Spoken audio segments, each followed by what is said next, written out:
guest co-host, and to make the introduction, since she was the instrumental person in bringing this gentleman with us, is Miss Adele Goodman. Adele, please, would you be so kind as to make the introductions? I would be delighted to welcome David Millili.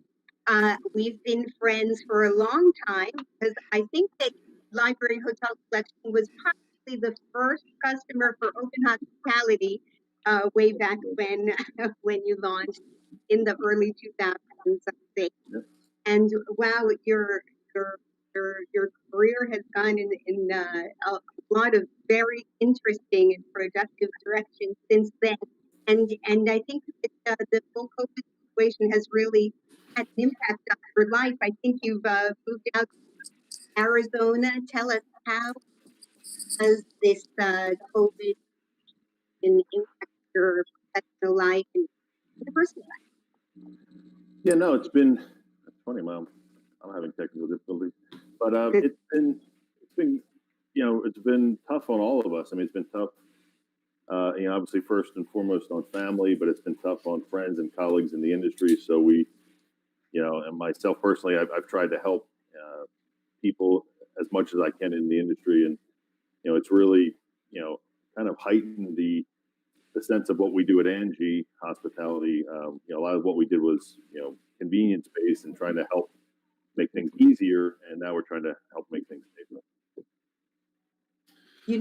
I just read an article. I'll share it in the link with everybody from the BBC. One of the most beautifully presented articles I've ever seen, talking about the future in the years to come after COVID and how it impacts our work life, our home life.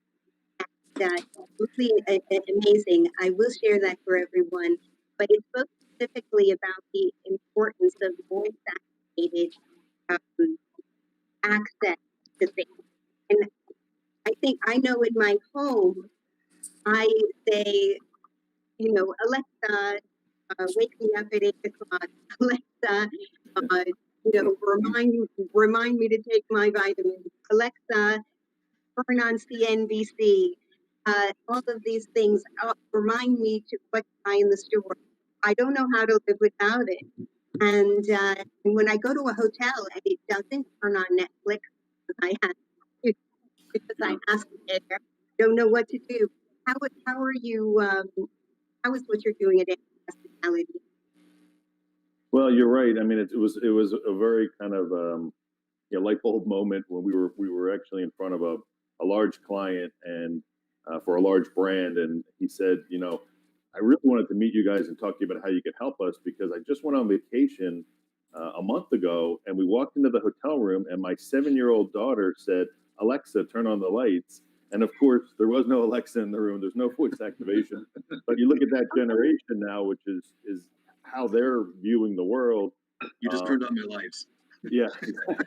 and so that's really what we're doing. Like I said earlier, I mean, we really were about convenience. How do you, if you're in the bed and you want to turn on the TV or shut off the TV or change the thermostat, you could do that through the Angie in-room device. But now it's become, hey, I don't want to touch the thermostat. I don't want to touch the remote control. And so now, like I said earlier, it's really this, what was a convenience has become really more of a safety measure. And so we're looking at, things we're doing with not only our in-room devices, but we have an app that we're launching that is an Angie on the go app. And, that's going to remove, those two components can remove on about a 3-day hotel stay, about 50 touch points. And that's what everybody's looking to right now. It's never before thought about, is my room clean or what am I touching as much as you are now when you're thinking about your credit card, the pen, the room key, things of that nature. So things are changing quickly. I know that you know pretty much almost everyone, if not everyone. I know you know Dean Schmidt, which is with Basecamp Meta, Kat with Alhoa, Director of Education, Tim Peter with Tim Peter Associates, the motley-looking crew on the bottom of the screen. Hello. Is across from the pond. Wait, motley crew is here? Just north of France. Yes. The man with the beard and the dashing good looks is Mr. Tristan Hayward with 3 and 6 Agency, and the static picture of what he doesn't look like now because he looks more like Grizzly Adams is Mr. Ben Henley, also with 3 and 6 Agency. Yeah, sorry, I might be riding the mute button today on completely childcare related issues. So if you hear what sounds like a murder going in the background, think nothing of it, guys. Nothing of it. It's just adult. It's parenting at its best. It's the beating shall commence until morale improves. Yeah, parenting at its best is just keeping your kids alive, especially during these unprecedented times. Which is why, Ben, you've had more than one just in case. You've got redundancy built in there, haven't you? You know, they're sort of like Pokemon, mate. You just got to collect them all. Yeah, I do want to make one comment. Adele, your audio is cutting up a little bit. I don't know from what in particular. That's why I kind of stepped in real quick because it was kind of just a little. I actually pinged a couple others just to see if it was just me or whether it's coming through. It was just cutting up just a little bit. So I don't know if there's anything out of the ordinary or what have you, but it just seemed a little odd for all that. But I'm sorry, David, please continue on. I just want to make sure that everybody was well introduced to you as well. No, that was really it. I mean, it's, just a quick funny story. I mean, I think, I had invented, and the owner of a hotel invented contactless technology back in the early 90s. I opened up the Mayfair Hotel. Our elevator broke, and the owner didn't have a contract on the elevator. So he brought in, he had some laborers who worked on his apartment buildings in New Jersey, and we had a guy who would sit on top of the elevator, and when someone walked in the elevator, they would say, Mendoza, 5th floor, and he would manually take them up to the floor. And so after 3 days, we finally got the elevator fixed, but the guests were so conditioned that we were at the front desk, and we heard this one gentleman saying, Mendoza, 4th floor, Mendoza, and we said, oh, the elevators are fixed, just push the button. So I think we invented that back in the 90s, and we just didn't. So you kind of like a guy out of the elevator shop, right? Yeah, exactly. I can't tell you how many times I find myself in airport washrooms holding my hand under the sink, waiting for the water to turn on. Yeah. Turn the tap, So is everybody telling me that there isn't a little imp thing inside my Alexa? So it is actually It's a sprite. No. It's a sprite. Imps don't fly, sprites fly. They got to fly over to the next thing to make it happen. So no problem. Yeah. So don't ruin the illusion for my 7-year-old either. Actually, anything that addresses elevators so people don't have to touch the button? We're looking into that. We don't currently today. I mean, our focus. I mean, right now, we're doing. I mean, we really are focused kind of on. Yeah, there's been a lot of talk of it, and we know it's at high tech every year, but the guest room of the future. So we're really trying to build or acquire technologies that enable, again, originally it was convenience, now it's safety, but we're trying to make sure that when you check in, you can get your mobile key through an app and check in through the app. You can use your phone to talk to Angie and say, hey, Angie, I need towels, or hey, Angie, I want to order a cheeseburger when you're at the pool. And then when you go into the room, that same experience where you can use Angie to turn on your TV, you can use a casting device. So again, removing those touch points. We're even now enabling Angie to be the PBX system so that you can actually call the front desk through the device, and you could, God forbid you have to call 911, but you could do that. And we're just finding that hotels are really embracing that because nobody is really using, hotel voicemail anymore. Nobody's calling room to room. You're really only calling the front desk. And if you can eliminate those costs and add value through the voice assistant, then it's really just kind of a win-win for the guest and the hotel as far as cost. I remember when I was taking hotel law in school many, many decades ago, that they said after Connie Francis had been attacked in a Long Island motel after a concert, everybody has to have phones and phones no matter what. Yep. How are you getting around that? Well, the laws now are just that you have to be able to dial 911 from the room. It's really not, and so it doesn't really specify that you actually have to have a physical phone. The law, so as long as you can actually, so the Angie devices have a touch screen on it, so you can dial 911. So a couple things, you have to be able to dial 911 without putting anything in front of it. So it can't be 1-911 or 9911. And then second, it has to, there's new laws that have passed, it has to give the location. And so that's what we do. So when somebody dials 911 through a room through Angie, not only does 911 get the actual location, the front desk gets which room called 911. And that was always a challenge because you have somebody call 911, the police show up, it's a 600 room property, Right. and it's like, okay, where do they go from here? So, so we basically, we put in a whole system, which is the in-room devices, and we have, phones, it's all cloud-based. We have phones that we put at the front desk. So it's a massive savings. I mean, on a 150 room hotel, hotels can save over $1,500 a month and have the Angie devices in the room. So it's a pretty good, like I said, it's a win-win. It works good for the guests. It's a savings So for us.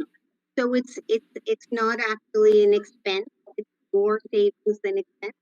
Yeah, you would. So if you were a 150 room property, you could basically pay off the devices in 2 months, and you'd have, on a 3-year contract, you'd have 34 months where you'd be saving money that you could put into mobile keys. You could put into Google pay-per-click marketing or any other, areas of the property that you want. So I think from an ownership group, and being an ex-GM, I'm always thinking about, okay, well, how's the owner going to feel? So if somebody says, hey, when I launched Open Hospitality, we were all about giving away websites and making money on the bookings because owners didn't want to spend $50,000 for a website in 2004. So I'm always thinking about how do we do things at Angie that are, digestible for the GM, for the director of sales, and for the ownership group. Speaking for my accent challenged friends at the bottom of the screen. No, Stuart's not here. I don't know what you're talking That's about. right. Yeah, no, for those who may have a slight tinge to their wording. Southerners? How Wait, does that from read? Jersey, you're saying there's a problem here? Right. People are Yeah, gonna yeah. Forget about it. Don't worry about it. All right, it's all good. Not for nothing, but the thing is, Angie, can you help me out here? Yeah, we do. Channeling my brother for a second. Sorry, you were saying. The device can handle different different dialects and different languages. Obviously, voice is the most widely and quickest adapted technology ever in the history of the world, and it's getting better. Would I say we're perfect? No, but I'd say we do a very good job. And again, it's always improving, and we're always, we are international. We have Angie devices outside of the U.S., and we're always getting feedback and making sure that we're addressing any issues that come up. Challenge accepted. That's all I'm going to say. Challenge accepted. Yeah, no, we're more than happy. Hey, up our Angie. Can you flip lights on? See if front desk is awake. Put big lights on. So, David, I have a question for you. Sure. We have whenever we've hosted any type of technology-based webinar, educational event, the most common feedback we hear is, "Oh, I'm going to have to pay some money in order to get this solution, plus implementation time, and then getting buy-in from your staff." Of course, right now, hoteliers are being, and I'm of course speaking from a HOA, so it's mainly hoteliers, but the industry overall is having to pick up additional expenditures due to cleaning and sanitization and so on. And of course, much more of this high-tech, low-touch technology. Are you aware of any legislation or anything that might help offset these type of necessary costs that hoteliers are going to have to take on? No, I don't. I mean, that's why, when I'm saying kind of this Angie PBX combination voice assistant phone, we're trying to position it where it actually can become, a savings for the hotel, and they can actually be saving money. And so when they look to implement it, it's not really this major cost. I think the biggest thing that I see and where hotels are failing today is that I understand we have to focus on cleanliness. Being an ex-GM, my rooms were clean, so I would never be worried about if my rooms are clean or not. But I think it's very important to make sure that the guest understands what you're offering them. So a good example is there was recently a hotel group that the COO, I think, was quoted of talking about voice technology in the room and using mobile key and things of that nature. And then when I went to his website for his group, and he had a COVID-19 section, all they highlighted was the cleanliness. They didn't highlight anything about the technology. And even when you see hotels today, what we're trying to do is educate hotels on, okay, how do you make sure that if you're using an Angie, you've got certain technology in your hotel, how do you put that on your website? how do you put it in the booking engine? Make sure that when somebody's booking, you know, people today still have listed there's a color TV and an alarm clock in the room. Well, if you got a voice assistant, that should be on there. Most hotels are doing pre-stay email, so you know it should be highlighted there. So I think, you know, there's certain areas where, you know, you're just not going to be able to. Sorry, I had somebody bombing my event coming in the room, but I think it's just important that hotels really make sure that they highlight what it is, and I think that'll drive. You know, Adele can talk to this more, but you know, TripAdvisor reviews and things of this nature. If you're highlighting these technologies and showing the value to the guests, not only from a competitive analysis, I think it'll help you, but I think it'll start helping hotels in their reputation management and reviews. Yeah, I definitely know that, for example, we have Zingle in the hotel in Toronto, and even if we didn't mention it ourselves in the website, the guests mention it in the reviews because Right. I think it's so much fun. It's so much easier than actually calling any. Hey, send us a burger. Yeah, you know, I don't want to wait on the phone waiting for somebody. It just works. I Zingle all day long. The plane just landed in the car. It's so easy. So would it work actually before the stay? Well, we Before have the check? Yeah, we have an Angie app that we've launched. And so what we'll be doing is, you know, we'll be leveraging all the AI in Angie and in the device onto your own mobile phone. So, you know, Angie learns and Angie starts getting better, and Angie can actually reduce the cost of staff because, you know, just like Zingle and others that, you know, are basically a way for the guest to communicate without using the phone. What Angie starts to do is learn, and so Angie will know what the Wi-Fi password is, and Angie will know what time checkout is, and will know all these things so that the actual front desk or PBX operator will not have to touch the phone. So when you talk about cost, Kat, and what, you know, how do people justify this? Well, you can eliminate, you know, some of the stress that's put on the front desk, and some of these, you know, some Best Western say where it's really a one-man show where that front desk agent is doing everything. You can make sure that you're increasing the medallion scores by the way you're handling certain requests. And also, you know, Angie can be used for things where we have a group we're working on now where the housekeeper will be able to tell Angie the room's clean. That'll automatically update the PMS, and then the PMS will tell the housekeeper what's the next room they should clean. We're trying to figure out ways that we really, you know, help the property be more efficient in all their operations.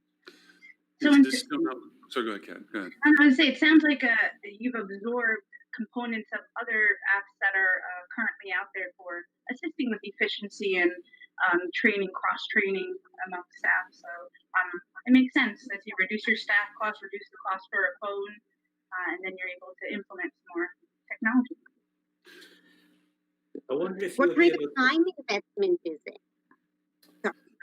Well, the devices the in-room devices are set up where somebody in maintenance or housekeeping can just plug them in.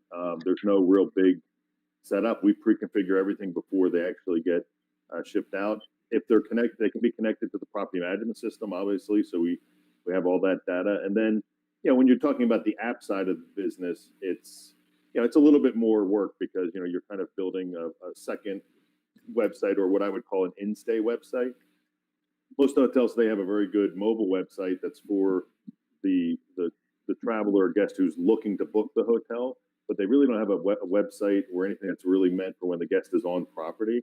And so that's what we're doing. So we're basically building the website so it's more about, okay, you know, you're in your room, you want room service, you just use the app to book food, to order your food. You're at the pool, you can order it there. You're at a meeting and you want towels, you can ask for towels, or you want to ask for a late checkout, you know, you don't want to stop by the front desk, you can do things of that nature. So. Question, with those capabilities, do each of the employees have to tap in with a smartphone or anything? Like, do they have any personal responsibility, or is it just the tablet, the Angie tablet that's provided? What happens is usually it's the hotel will determine based off of the size of the property and kind of how their staff is set up. So I would say in a smaller hotel, there'll be whoever's at the front desk. There's actually it's web enabled, so you have, if your browser's open, you'll have an admin screen that you can set up that dings if there's a request that comes in that Angie can't handle. So through the AI, we'll respond to as much as we can, but when it's something that Angie doesn't know, it'll let the front desk agent or the PBX operator know, and then they can respond to that. We also have escalation rules. So if somebody says, "Hey Angie, get me towels," and the person hasn't marked off in the admin that they've received the towels, it then will escalate based off times that the hotel wants. So if it's 15 minutes, the GM could get a text message or an email saying, "Hey, room 504 requested towels and they haven't been delivered yet. It's been 16 minutes." How are you, when eventually international travel does return, how are you going to handle the variations on languages for a domestic property? I mean, I understand you might tailor the languages to each country based on the majority language there, but how are you going to handle the diversification of my English usage and somebody's Korean versus someone? I mean, is there potential of getting lost in translation, or are we putting them all through the funnel of English at this point? Well, we do have it where they can set, if they go into a room, they can pick their own language on the device, and on the app, they can pick their language. What Angie does behind the scenes, we are using translation tools that basically will take, say, Italian, convert it to English, and then if the agent responds in English, it will then convert it to Italian. Again, it's translation, it's automated.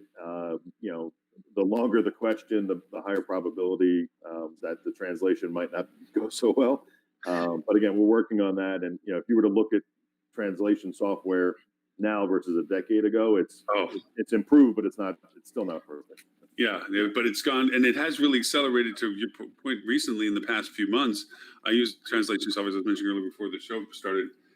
It's dramatically improved in its speed and accuracy of natural language speaking, not just direct interpretation. So yeah.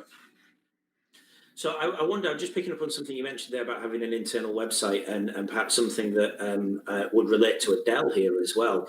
And forgive me if you've already thought of this, because I'm coming into this very, very new, but it would be very nice if Angie was able to leave a TripAdvisor review for you via voice, if you could actually promote the stay, if they asked that. Is that something that you've thought about and looked at that wider that wider benefit to the hotel post stay? Yeah, so we've thought about via the app push notification, so being able to push, we'll know to your point. So if the guest checks out via the app or via the device, we could highlight that. Since we're connected to the property management system, if the hotel's not already sending some sort of post-stay message, one of the things I like to do when we work with hotels is just review their kind of strategy overall. So, hey, what's your confirmation email look like? What's your pre-stay email look like? What's your post-stay email look like?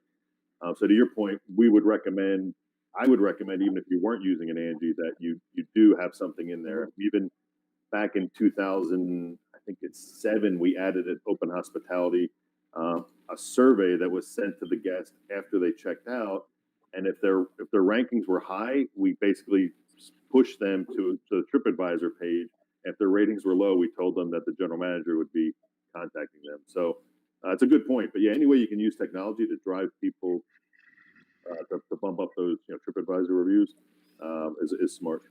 Yeah, I think you may have a slight problem with the if you're asking, hey Angie, let me leave a review, that it would be the user account on TripAdvisor that would be the issue, but I'm sure there'd be ways around it. I'm picturing Angie whispering while they're sleeping, leave a positive review. Yeah. Well, welcome to your room. Great place. Look how yeah. Give you a whole new business model for you, Dave. What they want to emphasize, what they want to de-emphasize. We could have Angie compliment you and say you look very nice today. It's like Saturday Night Live. How is because I'm a geek at heart, and I actually did this for a hotel in Vancouver, and it was fun and it was novel. It had its issues and it didn't really get used. We did very similar to what you're saying, is concierge level engagement. And we allowed people that had Alexa on their phone, I did skill sets for them, and they turned on the skill for the hotel. And then they could ask questions about eating, and what kind of food do you like? And we had 4 categories, and Korean was one of them, Italian, and so forth. Then we give it restaurant recommendations and so forth. And that engagement was just to be helpful in a concierge way of saying, hey, look, we can help you through this process. People thought it was neat and cute and stuff, but they never really used it that much. They didn't engage with it as much as we thought they were going to. We ended up just letting it sit, and it's a novelty now. And then I've done things where I did a mobile platform for the hotel, to your point, that had a sniffer on it. That was when it was in 1 mile, the website you went to was now a concierge-based website with big buttons that you could go to the different restaurants at the resort and so forth and so on. That was very productive. But then it was always hard for us to get to where you brought it to the next level, which is if I'm sitting on the beach and I'm in this chair, how do they know who I am to know what it is that I'm ordering without saying it's chair number 27? And then you got to, do the follow up on it. How have you addressed that ability for them to know where you are in the resort, for them to identify with what it is to fulfill what you're asking? Well, we've done some things where we're looking at how the property can leverage QR codes to identify things, so people aren't having to type in a table or a chair number. You're right, though. I mean, it's really kind of how there's things you can do with beacon and Wi-Fi to actually identify through geofencing and targeting where people are at. ID badges, Dean. Yeah, so that's one way. But back to the other point, I mean, I think what's important too is that what's nice about either an app or the Angie device is the visual component. So voice is one thing, but it's also, if you're able to see, it's a lot different when you get back to your hotel room at 11 o'clock at night and you see a cheeseburger on the screen versus something saying cheeseburger. So when you see that bacon, all of a sudden, now, wow, I really want a cheeseburger. I shouldn't. It's 11 o'clock at night. That's the one thing too that we think that will help the voice component. So you can even have Angie kind of show you the menu and take you through different areas of the menu, and the app can do the same thing. Are there analytics, David, about are there analytics about what are the are you doing any kind of text analytics or natural language processing to say, hey, these are the kinds of questions we see regularly, these are the kinds of things people are asking us, so hotels can maybe tailor service to what people are looking for, either broadly or at specific times of day or things like that? Yeah, we will be. I mean, we're not. Angie is kind of a lack of a better term. It's really kind of a startup, but we'll be looking at all those things. So one of the things we're going to be looking at is what type of food is being ordered, what people normally order with that. Do they automatically order fries with their cheeseburger, or what side dish? What's the most common request? And also doing things times a day, things like that might be cool. Yeah. And also what we want to put in is reminders. So one of the things, that we know is that if somebody asks for extra towels on Monday and they're staying 3 days, we probably should give them extra towels because maybe there's 4 people in the room. Just every day, like housekeeping note to put those towels in. So every day the person isn't, just asking, for additional towels. So things of that nature. But yeah, we're really going to look at the data and really try to make sure that we're leveraging it in the right way. And we want to make sure that, the biggest challenge I think with technology is, if you leave it up to the front desk to basically tell the guests that there's technology at the property, that's a major failure point. So as I was saying earlier, you really need to be, letting the guests know on the website, in the pre-stay email, if they download the app, incentivize them to download the app, things of that nature, have promotions through Angie in the room. So you got to sometimes almost even trick them to use that technology. Well, if you order through Angie, you get, 20% off your food and beverage bill or things of that nature. Yeah. Go ahead, Kat, please. Oh, sorry. Mine's a little depressing. So if yours is a little higher.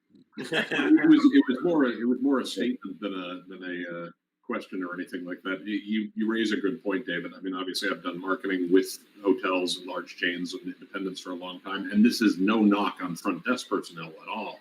But you raise a very good point. Is we put a lot on the front desk folks who may be dealing with a long line of people trying to check in and check out. So yeah, I mean, anything you can do to not burden the front desk people with another thing they have to do is probably a win, just as a best practice. So I think you're making a really good and important point there. Well, and you have to realize that you gotta actually be smart when you're looking at the data. So my company I was at, prior, I had a developer tell me, hey, the only thing that we should have on our system is pre-registration, because that's all people are using, and that's because that's all they were getting prompted to use. That's all they were getting promoted. So when you look at that data, you got to look at it twofold. You got to look at, okay, how are people using this system, but why aren't they using the other components? Why aren't they using these, these features, and a lot of times it's just the messaging and how you're letting a hotel know that. If I can say one last thing, and then I will shut up and turn it over to Kat. You raise a great point about what the data doesn't tell you is something we often overlook. I had a very funny situation once when I ran digital for Wyndham. Going back, this is a long time ago. This was actually, I think it was right around when we met, probably 2004 or something like that. We were doing usability studies with a group of people in their homes and offices and the like. And we watched literally 15 to 20 people in a row come into the room and sit down to watch them test the website. And every single one of them went and took their mouse and they'd do a search for Orlando, they'd do a search for Virginia. They'd get a list of properties, and the very first thing they would do was lean in, and then they would click on the photo. And at the time, nothing happened. And we literally sat there and our analytics would never have told us that because analytics doesn't track the clicks where nothing happens. Yep. And we literally were just making notes furiously, like we must make the images bigger because everybody's leaning in, and we must make them clickable because everybody's clicking on them. And the data never would have told us that. It's just a different reality of what data sometimes hides from you as well as what it shows. Sorry, Kat, I interrupted you. No, actually, it was a good lead-in because my question is data related. I know I brought it up on a few other shows. With this new COVID situation, it has taken away a lot of the steps and layers that would have allowed a front desk or other staff to be able to detect human trafficking taking place on the property. So I'm constantly looking for and trying to figure out what is going to fill in that gap now. If every person doesn't have to walk up to the front desk, show your ID, verify your address to what luggage tag is hanging off. Like a lot of these steps are taken away. Now you can just order the towels to your room and not leave your room. So I'm curious if some of the data that you all are collecting may actually end up being able to identify potential human trafficking situations. Yeah, no, it's a great question. We, honestly, we haven't had that discussion, but it's probably something we should be talking about. I mean, I know that we've talked about with just like you have to, be able to call 911 through the Angie. We're going to make sure they're setting up new special hotlines or emergency numbers for that what you were just discussing. So we're going to make sure that that's activated. But yeah, I mean, I think that would be. I mean, I think probably working, I've got friends at Track and Protect and Parminder, who's fantastic. I'm talking to them about how they're addressing it, maybe kind of just, get a group together to kind of see how do we start to make sure that we're addressing those things through the current technology. But it's a good point. It's a very good point. Well, there is the possibility there that you're actually going to be collecting more data than you would do at the front desk. To Tim's point earlier, there's a huge burden placed on the front desk, and we know when we're asking for simple things such as an email address from somebody who's booked from Booking.com, we very often can't get that from the front desk because, queue of 20 people and everyone's just been traveling very tired. Front desk just wants to get people in and moved on and keep everybody happy and keep the ratings up. So with the potential of actually being able to collect more data, there is the possibility that you'll be able to find patterns, regular patterns. If you've got the same person booking that same room, but you're regularly seeing that there's a different person coming with them into, there's more towels happening or whatever. And I'm kind of spitballing here. You never know what information you can get that could alert you. Yeah, either that person could be just very nefarious and have lots of different partners, or it could be there's something a lot more, a lot more sinister going on. Well, I mean, interesting you bring it up, Kat, because I mean, you can, as you're talking, and what Trish was saying is like, one person on the roster, but 4 meals get served every day. If obviously when people travel with families, they tend to declare who can come in and out of the room and get keys. To your point, usually in the scenarios that you unfortunately play out that you're aware of, and all the support you do for making sure this doesn't turn into the evil that it is already. They don't put those people on the roster, and they don't put that on the guest folio for the room, and they don't identify them. And so, just ways of correlating data like that might at least raise a flag of, let's have housekeeping check when they do their service, when they drop stuff off. How much are they really dropping off linen-wise and all the other stuff? And you start looking for other sources of data that might correlate to, is there a concern here for it? Like I think one of the articles of Robert finally got out for us today. There is the finding a meth lab at a hotel in California that were taking care of homeless people. I mean, these things happen. To your point, Kat, that they're behind closed doors now. We're doing this touchless thing. We're trying to be as distant as possible, and it's festering this problem. So yeah. You're also trying to get as many heads and beds as you can, right? Mm-hmm. So the will to turn somebody away just because of a suspicion is going to be much harder. One of the other thoughts that came to mind as far as technology, I know I've heard it with doctors' offices where for females they'll say, if you go in to use the bathroom and you're with somebody that is harmful, instead of putting the cup upright, you put it to its side. You create some type of system that's unwritten where if you need help, like instead of saying yes I need towels, say yes I need towels and a car jack, or something odd that would make you stand out. But you might be able to subliminally or enter something that people in need might be able to hit a button and get help. Well, I think what's interesting is that it's tough too, because you've got a lot of brands that are incentivizing guests to not take housekeeping, and they get points for doing that. So I think there's got to be something on property. So technology is one thing, but I think if you're a hotel, you still have to have certain systems in place where you check that room, even if the guest doesn't want housekeeping. And it can't just be a free pass where it's like, okay, well, we saved money on housekeeping, we'll clean at the end of the 3-day stay. It should be where somebody checks that room. I mean, we've had really bad situations in Las Vegas. So I think there's things that the technology has to step in and help, but there's also got to be this. We're in the people business, and as if you were to wake me up in the middle of the night, at my core, I'm a hotelier. I mean, I manage properties. I've worked every job in a hotel, and I just happened to stumble into the technology piece of it. But I think that hotels really have to just really make sure they're doing everything they can to make sure the guests or whoever's at the hotel is safe. To your point, technology can't replace humans, but by the same token, they can augment and help with additional data, additional perspective that might just cause us to say, you know what, this is something we have to look into, not rely on the technology. Oh, we never knew or didn't tell us, or you can't do that to that point. But now, one of the things you mentioned about room service and so forth. So you have the security within the platform for authorization of acquisition, purchases, and so forth. That you have it where I can use it to buy things and get assigned to the room and everything. Yeah, so we have it where you can actually charge to the room, and then through the app, if you were a destination where you wanted people who were, say you were a casino and you wanted guests that were not, or I should say patrons who were not a guest, to be able to actually, buy a drink or buy food, we can enable that through a third party like Stripe.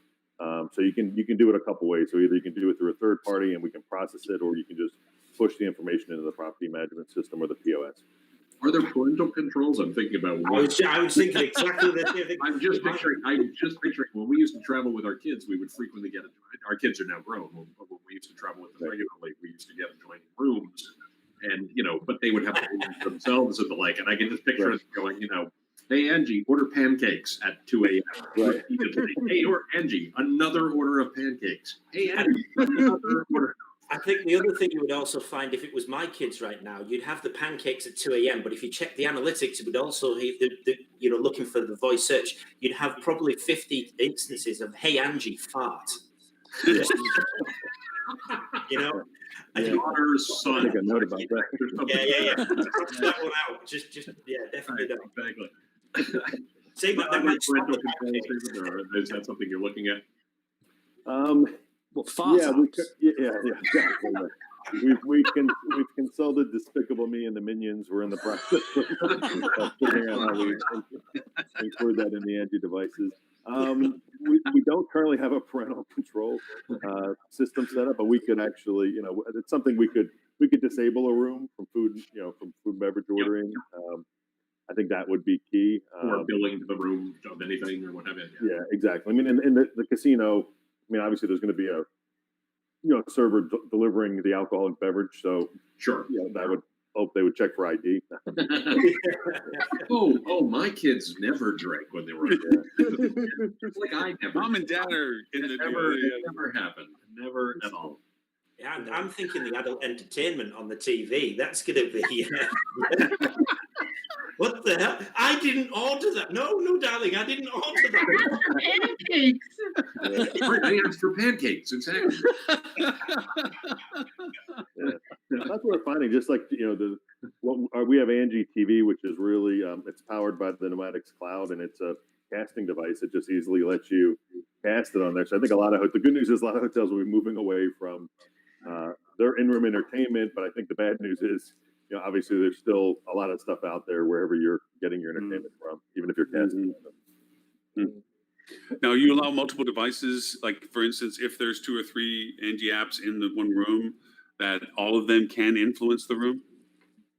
That is a great question. I've never been asked that question before. That's we haven't. Leave it to Lauren. Yeah, we haven't gone down the road, other than we are going to be doing some strict testing on the app versus if you're using the app in the room and there's an Angie device, so you've got 2 Angies. So the idea will be if you click the button on your phone, we've got to get the Angie in the room and say, "Hey, Angie, stop listening. Just listen to the phone." I haven't done the multiple devices, but that's a good question. I would assume we're going to run into, I think we're going to run into some issues just like you would on an iPhone if everybody in the room just said, "Hey Siri," and they all have that functionality turned on. But it's a good question. But I'm sure somebody smart on our team will figure out how to solve that. I'm just figuring if I go with my wife, my Angie ain't going to work. Yeah.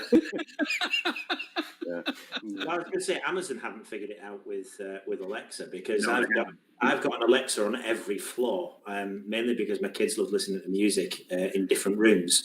But if you're in the middle floor and you say, hey Alexa, it will answer in 3 different blocks. And sometimes it's a bit of a random mix as to where the music's going to turn on in your house, which is always fun, especially when I'm home. We moved from a 3-story house to a 2-bedroom apartment. I have one sitting right here. I have one sitting in the next room, and I have one sitting in the next room. And God forbid you should say something as you're walking from one room to the next. Exactly. Literally, the bedroom starts shouting at you. And I'm like, I was like 20 feet away from that. What happened, man? Yeah. Well, I have one in the bedroom on my side, one on my husband's side, one in the bathroom, and one in the living room, and one in the kitchen. See, How do you each talk to it? That's I have a the good news for us is that we know if, like, for a hotel suite, we can set up so there's a delay and the two can talk to each other. Unlike Alexa. Yeah, exactly. if Ed was here, he'd be wearing his tinfoil hat saying how he turned his out and threw him into the trash. But yeah. Since this application is able to collect data, does that mean that there's some like GDPR requirements involved where they have to approve or agree to have any of this data collected? Yeah, in Europe, there'll be an opt-in for the app, and there'll be an opt-in on the Angie device in the room. But not in the States, we don't have that. But yeah, in Europe, yes. Yeah, good question. By the way, I apologize. I had let everyone know I could only stay till 12:30 today. I just got a buzz and I needed to drop just a couple minutes early. David, it's really good seeing you. This sounds really awesome. I'm looking forward to seeing where you go with it as you go forward. Very cool stuff. Great seeing you all. I will look forward to seeing you next week. Hope you have a great weekend. Stay safe as well, everyone. Thank you. Tim, before you run on, about your podcast, about where to find you, if people want to know more about you. TimPeter.com, TimPeter.com/podcast, or TC Peter on Twitter, Tim Peter on all the other social channels. Awesome. Tim, thank you as always. Be well, everybody. See you soon, all right? Take care, Tim. Thank you. So, long-term road for this, David. I mean, obviously, you're talking about the audio, you're talking about the multilingual, you're talking about the multi-user, you're talking about the data collection. How do you see all this? You're already talking about touchless purchases. You're talking about touchless controls. What's the down the future? You're gonna have the ability to influence more things. Do you feel you can diminish the amount of staff necessary because it can help create a more higher efficiency to those that are still on property? I mean, how do you see all this in the long-term play?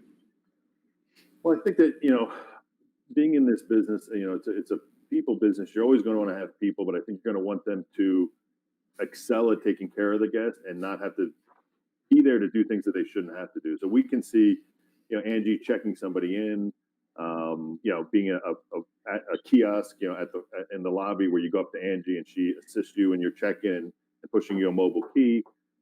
We can see that where, Angie's a concierge, where, for properties that can't afford a concierge, or maybe it's a different type of property where somebody could either be in the room or be in the lobby and ask Angie, when's the next airport shuttle going to be here, and things of that nature, or where's the closest, pizza shop.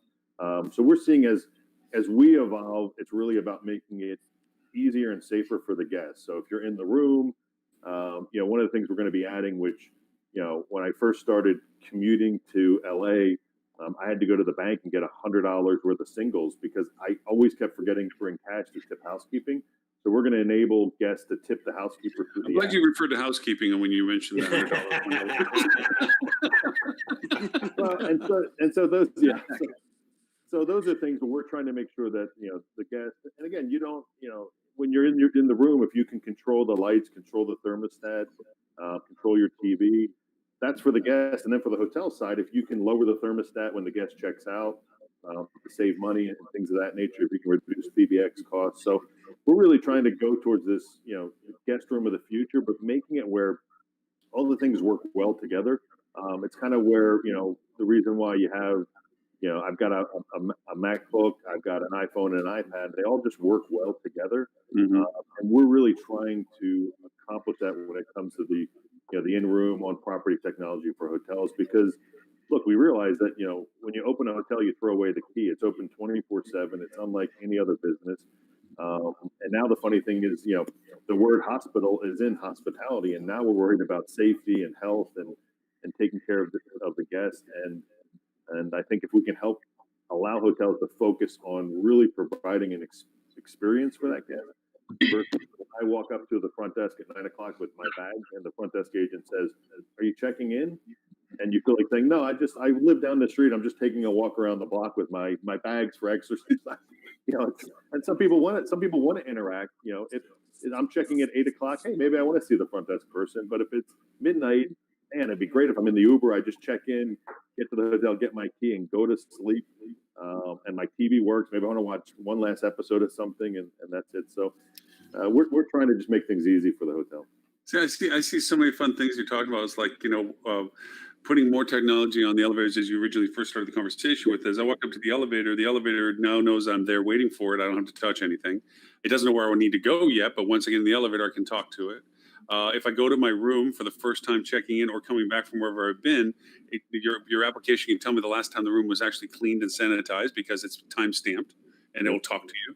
I can see those things happening in whatever is still a concern for people in future tense as to how much, whether, we know that the impact of what we're going through now is longer than the actual threat of it. We know that eventually they're going to find solutions to the things, but we're still going to have a residual concern as to the unknown. Beyond that, is do we still want to now just touch buttons again and all that kind of stuff? So I can see where your app could really begin to go as you start adding more sensitivity to things, traffic on hallways, walkways, traffic patterns within resorts, gates and doors that open that are exclusive to guests. With do the near field thing, whatever it is. I mean, you can see all those things kind of evolving into this. Less for the staff to worry about, more for the staff to be only focused, as you said, on the how can I make your stay the most pleasant possible? What is it that we can do most beneficial for you? I can see definitely all that kind of coming out of this. So congratulations in that sense. Well, thank you. I appreciate it. Dean, you look like you were going to say something, then paused. No, I was just thinking about adaptation of technology and because one of the reasons I was thinking about is if anyone's ever traveled internationally, which I'm sure many of us on this call have, actually, you go into a hotel room internationally, they have one very simple functionality built into their hotel rooms that for some reason in the United States nobody does yet. And that is that when you walk out the door, there's a little key thing right there by your door. You pull out your key and it shuts everything off, right? All the lights in your room, everything gets set up. You walk in, you put it back in, and the lights come on.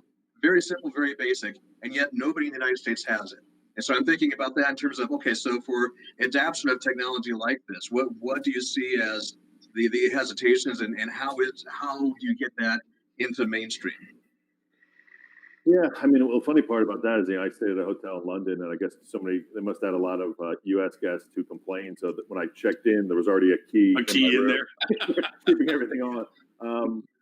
But yeah, I mean, the technology can accomplish those things. I mean, we can, through the app, through the access points, knowing that the person is in the room using Wi-Fi, they're not on the network. We can do things of that nature. I mean, because we can even take it to the level where, through our sister company Global Reach, which does Hotspot 2.0, we can even throttle the bandwidth based off of loyalty level to certain rooms or certain locations of the hotel. So if we can throttle the bandwidth, I think to your point, we can tell, hey, nobody's logged onto the network in the room. First hotel in New York that I was GM of, we even had motion sensors that shut the air conditioners off and could tell the maid if somebody was moving in the room, whether or not to go in or out. But I think through the app, there's a lot of things we could do, and we can then relay that down to the front desk or to housekeeping. So it's really one of the things I think that my team is excited about is that a lot of us, almost all of us, are all hoteliers at heart. So we're not technology guys who stayed at a hotel and said, hey, this would be cool to have. We're always thinking about how does this help the hotel? What's it look like for the head of housekeeping? What's it look like for the front desk agent? How's the GM going to get reporting, to your point? And so we're always trying to strive to get better. But I think that's a good idea on how do we actually help with the actual efficiency of the rooms. Stuart wasn't with us today. Stuart Butler with Fuel Travel has a keyless check-in. I'm sure you guys could probably go back and forth on tech pretty strong with it, because they've become very, very popular in the past few months for obvious reasons, with this ability to go in and get into the room. And to your point, and to what Dean was mentioning about the control of the room and so forth, because now you're talking about the Marriott dream of the room being pre-chilled, pre-configured for your personal preferences, kind of thing. So if we're not just talking about whether the power is on in the room, but also it's your room, only you can walk into it, and it's set up the way you wanted it, and their pre-arrival information, whether it be pillows or linens or whatever, are designated correctly in the room prior to your check-in. So I can see where that would all be augmented by what you're doing. So yeah, I think that the key card thing that you're talking about there, Dean, that is so prevalent over here in Europe, is it's definitely a feature for the hotel and not for the guest. Because personally, and I know I can speak for Ben here as well. If we're somebody, if I'm ever with my family somewhere hot or wherever we go abroad, because it's the UK, we don't see the sun; it doesn't exist here. Whenever we go somewhere warm, I want to make sure that I walk into that room. It's like a refrigerator. It needs to be icy cold. Otherwise, I am literally going to melt. Yeah. And when the maid goes in and pulls the card out after she or she has done the cleaning, and I walk back in and it's like an oven, Tristan gets very grumpy. But I can give you guys a list of common items you can find at a hotel that jam nicely into that socket. This is the true. Aircon running whilst you're around there. One summer, I came back to a hotel room in New York, and it was like a fridge. It was amazing. It really was. I think it once stopped powering my computer, which I really needed recharge, and that was a surprise. Actually, last night where I am now, I flipped the switch and nothing was charged when I woke up. There are always little backfiring of things that don't quite do what you hope that they would do. No. I like the hotel rooms that have no plugs near anything that you can put something on to charge what you need anywhere in the room, except for maybe if you dangle it over the sink in the bathroom. That's my favorite combo. or the socket that's behind the bed or underneath. You've got to get under. Yeah. Those are my favorite. Yeah. You better and you have to unplug the lamp to use it. That's the yeah. Oh, good times. So here's my question, and I hate to take things on a more nefarious route, but of course I'm going to make. Is there any temptation with Angie to privacy when it comes to voice and listening to people? Privacy is a big thing. Although I feel it's becoming less of a thing now as people get more and more used to various devices, watches, and little discs listening to them.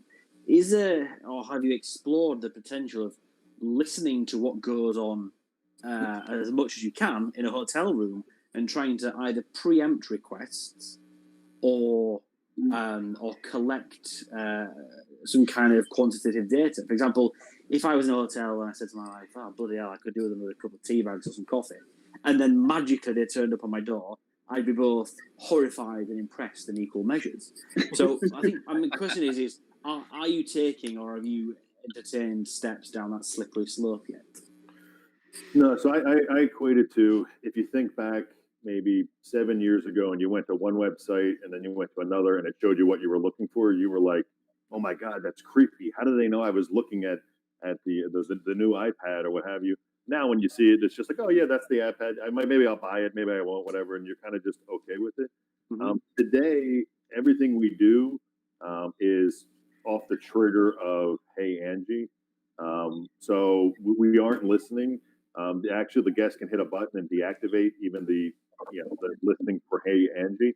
I don't think people are ready for what you're saying, but I think there would be probably certain types of hotels that would, maybe want to experiment that and let the guests know. But I think right now, I don't think guests are ready for it yet. But I think just like they weren't probably ready for voice in the room, say 10 years ago, I think you're onto something. I mean, yeah, because when you're surfing now on the internet, now the creepiness kind of feels like it's a convenience because it's showing you that something's on sale, or Facebook shows you those sunglasses you looked at. Now you can get a 15% off code. So it's kind of the same type thing. So I think that that's somewhere we could go. We haven't discussed it internally, and we're very, very sensitive to the privacy of the guests. So right now, everything we do is triggered off Hey Angie, and there's a button that you can click to shut that off.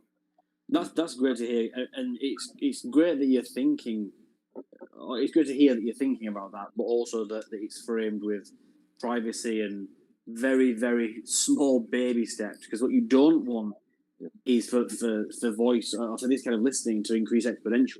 I mean, with things like when Siri started, it wasn't everything in your house listening to you. People and generations have become aware of this and they become used to this kind of technology. But I think if we just dropped this tiny disc listens to you and can order your avocados if you want. No thanks. It's a step away from Skynet. Yeah, what we found is there was a large brand, I won't name them, but the CEO got really, really excited because he had an Alexa. They launched a program, and the guests weren't ready for it. This was several years ago, and people were taking those Alexa and putting them out in the hallway, and then people were stealing them. And so what the ownership at Angie decided to do is we make our own devices, meaning that we've designed them ourselves. They don't look like anything you could buy at a store for the most part. So yeah, you got to do it. You got to be ready for it. I mean, we've even talked to hotels about doing, floors, maybe they're VIP floors that are technology heavy, so that the guests know what to expect and ask if they want to be in a room with a device or not. So it's a good point, good question. So I remember a story with Ritz-Carlton that they changed over to the cards from the regular keys, and their guests complained about it. So they had to switch over to the regular old-fashioned keys. And then a few years later, they had to switch it back because everybody was saying, why are you giving me these old-fashioned keys? There's always just a time when everybody is fully ready to embrace it.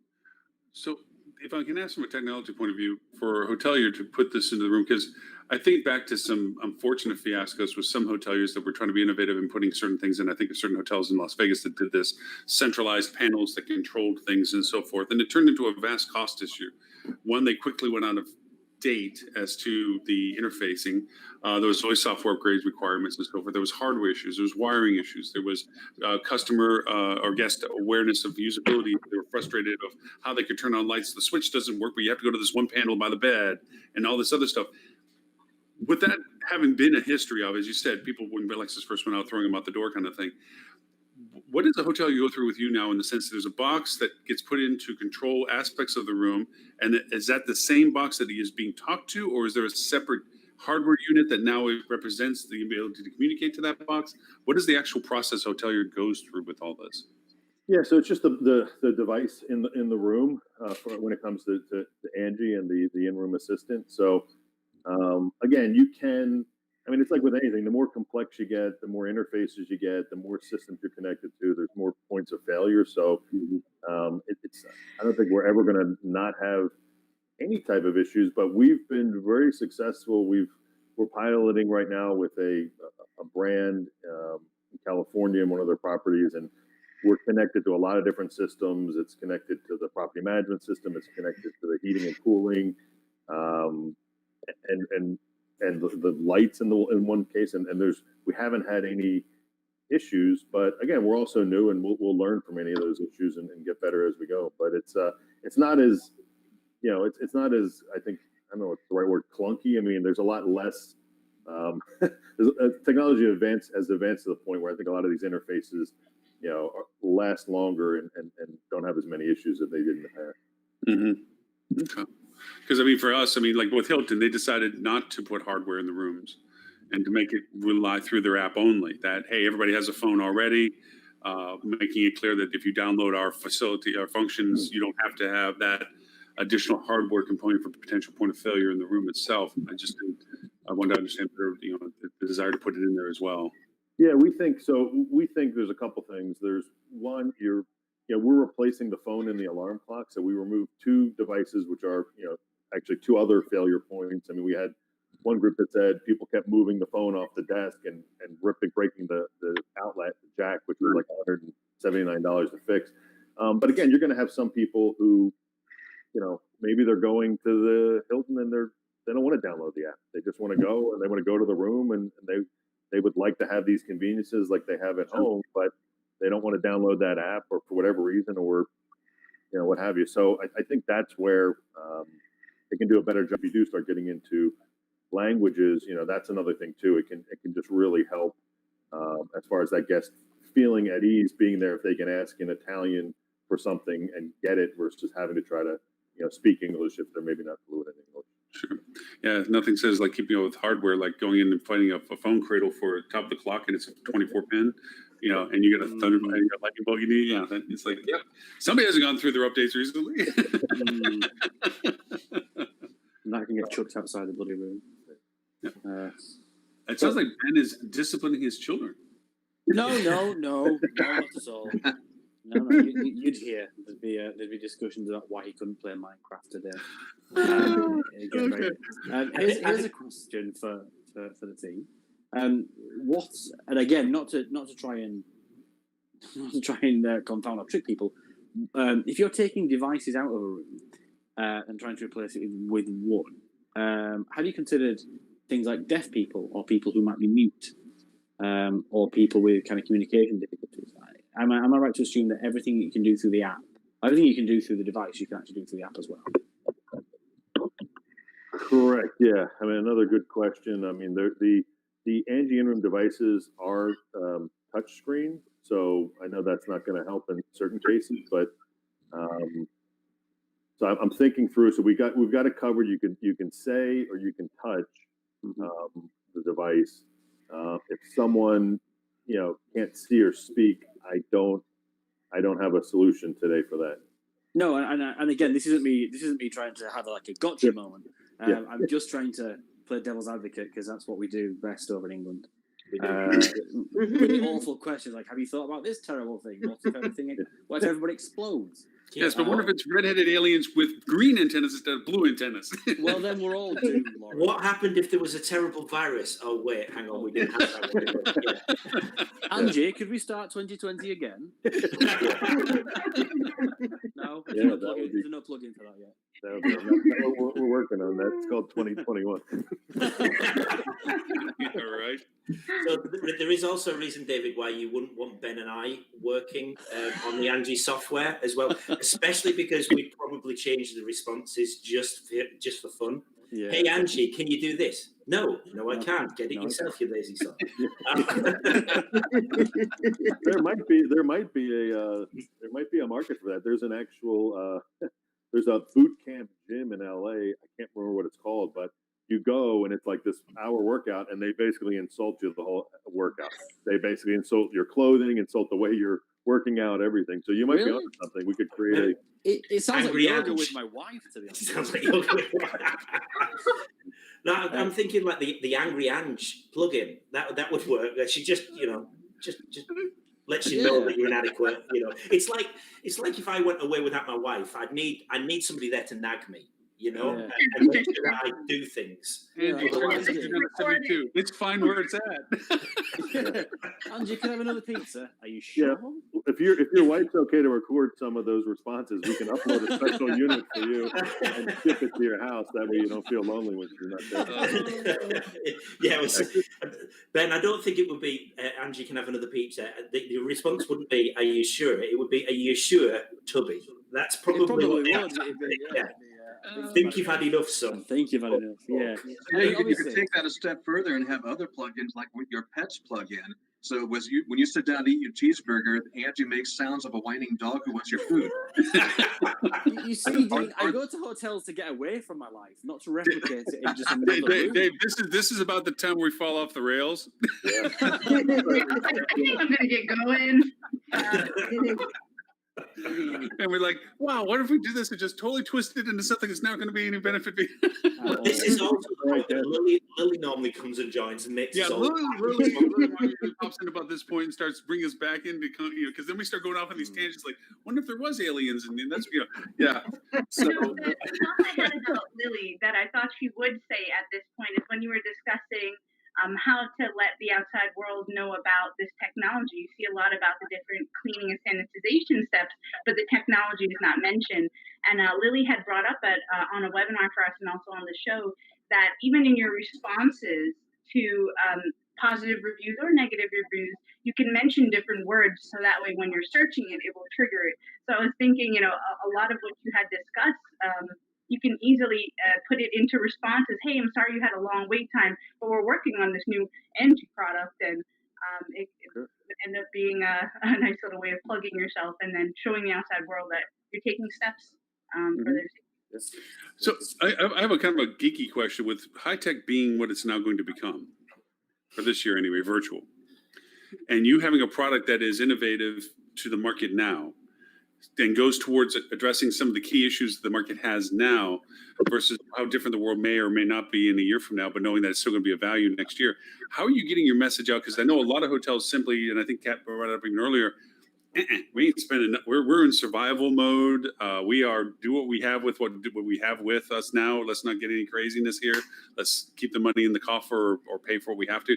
How are you getting past some of that objectivity and getting your message out to the people that may go like, hey, that's a great solution. That's something we need to act on. Yeah, so it's a good question. I mean, it's, obviously ITB was canceled, which was very disappointing. We had some ITB too, yeah. great meetings lined up. High tech has been pushed back. Obviously, it'll be a virtual event this year. We've done stuff, so we work closely with a good friend, Alan Young, and Puzzle Partner, and we're doing some thought leadership articles to try to get the word out there about Angie and how you can leverage different technologies to help. We really think that hotels now are looking for solutions to make the guests feel safe, and we're fortunate enough we have some OpEx models that we can work with hotels. We can, go to hotels and say, hey, look, if you want to just do a floor, let's do a floor of Angie's, and let's figure out how you promote that to try to take care of those guests who are coming. But it's tough. I mean, we all know it. I mean, we're all on LinkedIn. We see our colleagues who don't have jobs, or we see hotels that are closed, or we see the hotels that are opening. So it's tough, but we've got two great people. We just announced Chris and Ilaria, who joined the team. Chris is in the U.S. and Ilaria is in Europe. And this business is normally a face-to-face business. People like local. They want to meet you. They don't want to do things over the phone. So we're trying to leverage different technologies like Zoom, and we're going to do whatever we can to try to get the word out there and try to obviously close more business. But we're also very sensitive to the fact that hey, look, we know you're going through a tough time, and we're not going to, if you tell us, hey, I'm the GM and I'm answering the phones and I'm cleaning rooms, we're not going to send you 6 emails saying, oh, what's changed for you in a 2-week period. So we're, like I said, we're hoteliers. We know what they're going through. Some people on my staff, worked in New York after 9/11 and did many jobs as occupancy levels dropped. So we're a pretty aware group on what the industry is going through and what it's like even when it's good times, how tough it is for hoteliers and how busy they are. So we're gonna just try to get the word out there. We do a lot on LinkedIn. We'll be doing press releases, and we're going to be trying to do case studies and really just educate hotels on, and in some cases it might not be just the right time. But we see that, things are moving this way. And like I said, it was a convenience, 6 months ago, everything was about convenience, and now it's more about convenience and safety. So if a hotel is able to, work with us, we'd like to help them, improve the whole experience for the guests and make them feel safer. Well, we fortunately have Strata on our call. All the people you don't want to know, and especially your market, Ben and Tris do. So you just scratch that as baseline, but all the cool people that you want to know, Kat knows. So, Sounds good. Dean and I are somewhere in the mix there. Yeah, we kind of know a couple people. That's about it. I was going to exit shortly, but part of my exit was going to be, hey, David, I'm going to be in touch with you for a type of event. So definitely look out for that. But I'll use that as my segue. I do have to step away. Our convention is next week. Oh, yeah, that's right. The 13th. So my emails have just been crazy. So I thank you, and David, was excellent meeting you, and you definitely will be hearing from me. And Adele, I'm going to see what I can do for you. And you guys, you have a great weekend. And if you're trying to find me right now, because I'm in World O Ahoa, definitely email me at Katija, KATHIJA, @ahoa.com. And that's how you can find me. And that's why I don't say her name, because I can't say Katija. I will forget it 5 minutes from now. Well, thank you. Perhaps, David, we could build in some type of pronunciation app into Angie. For being a host, I'm terrible with names. Everybody knows this. Kat, thank you very much for your time. Great to see you as always. Congratulations on the next week. I know it's going to be a huge success with you. Say hi to Stephen for all of us, Switch, if you would. Thank you. Absolutely. Take care, everybody. Bye, Kat. Thank you so much. Hey, David, are you comfortable talking about price ranges as to if a hotel is considering this at whatever level? I know obviously the more they involve themselves with you, the prices vary and so forth, but just from a perspective of being interested in it, what kind of baselines are we looking at? Yeah, for the devices themselves, we've got 4 different Angies, and they range anywhere from 100 to 400 based off of different functionality, size of screen. There is a reoccurring monthly fee and a setup fee, which is, typical of how hoteliers are used to paying for things, a couple, dollars per month. And on the app side, it's really a little bit more bespoke at this point where, we're going in, and whether it's a one-off hotel, it might be, depending on what modules they want. So that's just really, I wouldn't want to throw anything out there because there's so many different type things that people could connect. But our PBX solution, like I said, you can save 100 and we did a quote for 161 room property, and they're going to pay for the devices in 2 months, and they're going to save $1,700 a month versus their traditional PBX. So they're going to save money, and they're going to actually have a voice assistant in the room. So there's some pretty cool things we're doing. The casting is, if not but it was really, when we built our casting product, it was really about being kind of just ease of use for the guests. So it's probably one of the most functionality at the least cost for hotels. So that's another product that I think hoteliers will really like, because they'll get the casting functionality at a very good price. And guests today, for the most part, they want to use their own device and cast their own stuff for the short amount of time they're in the room to begin with. So we're high quality. Nomadics. Angie is by Nomadics, and Nomadics has been around for 20 plus years, and is high quality, and it powers about 25% of the world's hotel rooms as far as internet gateways. So good news about us is we're affordable, but we're high quality. What is the usual time scale, the ramping up of somebody saying, hey, this is something I want to do, this is how I want to do it? And I know it also involves on how many components you include with that, what it connects to and so forth, but usually from inception, and how much customization or branding do you allow within the platform itself for the hotel? How does some of that work in timelines? Yeah, it's, we traditionally, it's like with any company, we kind of work at the speed of the hotel. So sales cycles can be quick. They can be, hey, I want these devices now because I need them in my rooms, and I'm a beach resort right now, and I'm at a pretty good occupancy level, and we need to put these in for safety. To a longer period of time where somebody wants to go through several versions or designs of the app, and that can take a couple months. But Angie's, if somebody called me today and wanted to sign a contract, we could, probably have them up and running by the end of the day, probably Tuesday, Wednesday next week, based off how long it takes to ship them. So, Wow. Where can we find you now? In other words, if some of our listeners are watching this right now and thinking, hey, I'd really like to go to a hotel that has this thing, and they're traveling to a Dallas or Los Angeles or New York or whatever, are there some hotels you can name out there that would have this?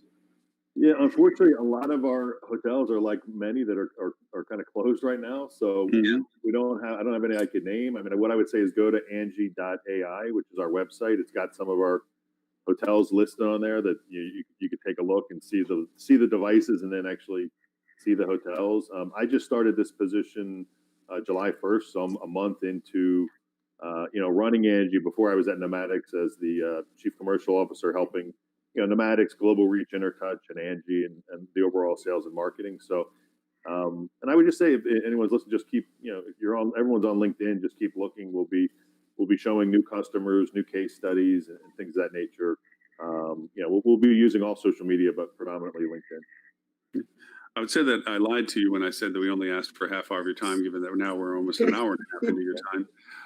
But it usually works out well like this, that whenever we have the privilege of having a great guest co-host such as yourself, that we get to really just take the time to talk and ask and learn more and understand. And my mind has changed up and down many times through your conversation as to, I've always been resistant to putting hardware into the room because of the hotel based as I've been, oh my gosh, now I got to babysit the piece of technology, and is it going to still be alive, or did I just buy a dinosaur that I just didn't know turned into oil yet?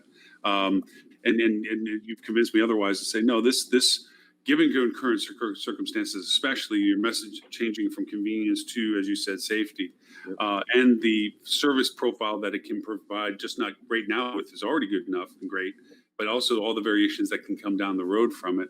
And your answers to some of the stuff has really made me think that this is something that people should look at with their hotels in current and future tense, as to, given the new whatever we want to say normal of the world is 2020 or 2021, it's going to be a part of the program. These things will become a part of, whether it's the interaction between phone or hardware in the rooms. There's going to be a value proposition to the hotels. So thank you very much for all the extra time today. I mean, we're not trying to kick you out. You can stay and hang with us, because we're just going to run off the rails and talk about all the rest of the stuff that we usually just throw around topics and so forth. Robert Cole just sent out a very late list. Robert Cole, who usually has been with the show now for almost, I'll say, soon to be 7 years, has been very busy, but he sends us a nicely curated list of topics and so forth. And I think he kicked it out to us while we're in the middle of talking to you. Usually he does it before the show, but it's usually just current information and so forth. So if you have the time, we'd love to have you hang around, and we'd love to get your insights and opinions, because you're certainly very talented in all aspects, and we'd love to have you hang. But is there anything we didn't ask that you would want to make sure we did find out about out of all of this? No, I mean, I think I appreciate the time. For those of you I haven't met before, it's great to meet you, and for those who are old friends like Adele and Dean, it's good to see you, and hopefully I get to see you soon in person somewhere. Hopefully, it'd be nice to see. I can stick around for another 10 minutes. I have a 10 o'clock call, but I'll stick around and love to hear what you guys are talking about. Cool. Usually Tristan and Ben have something mean to say, or some take on the US, something that says, how badly can you screw it up, and the US just says hold my beer or something. So Ben and Chris, I want to leave it to you if you have any. Oh, actually, Adele, I'm sorry. Is there anything you want to make sure, because you're the one that was generous enough to invite David, is there anything you want to make sure that we wanted to say about anything, or do you think we covered everything pretty well? No, it's just, I think that this is such a great piece to have.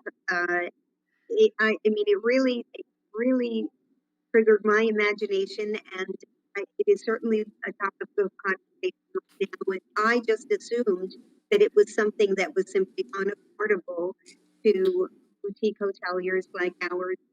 But I think that the way that you present it seems like it's going to be, financially positive for us instead. So I wish everything that people propose to me was like that. Other companies, please take note. Thank you.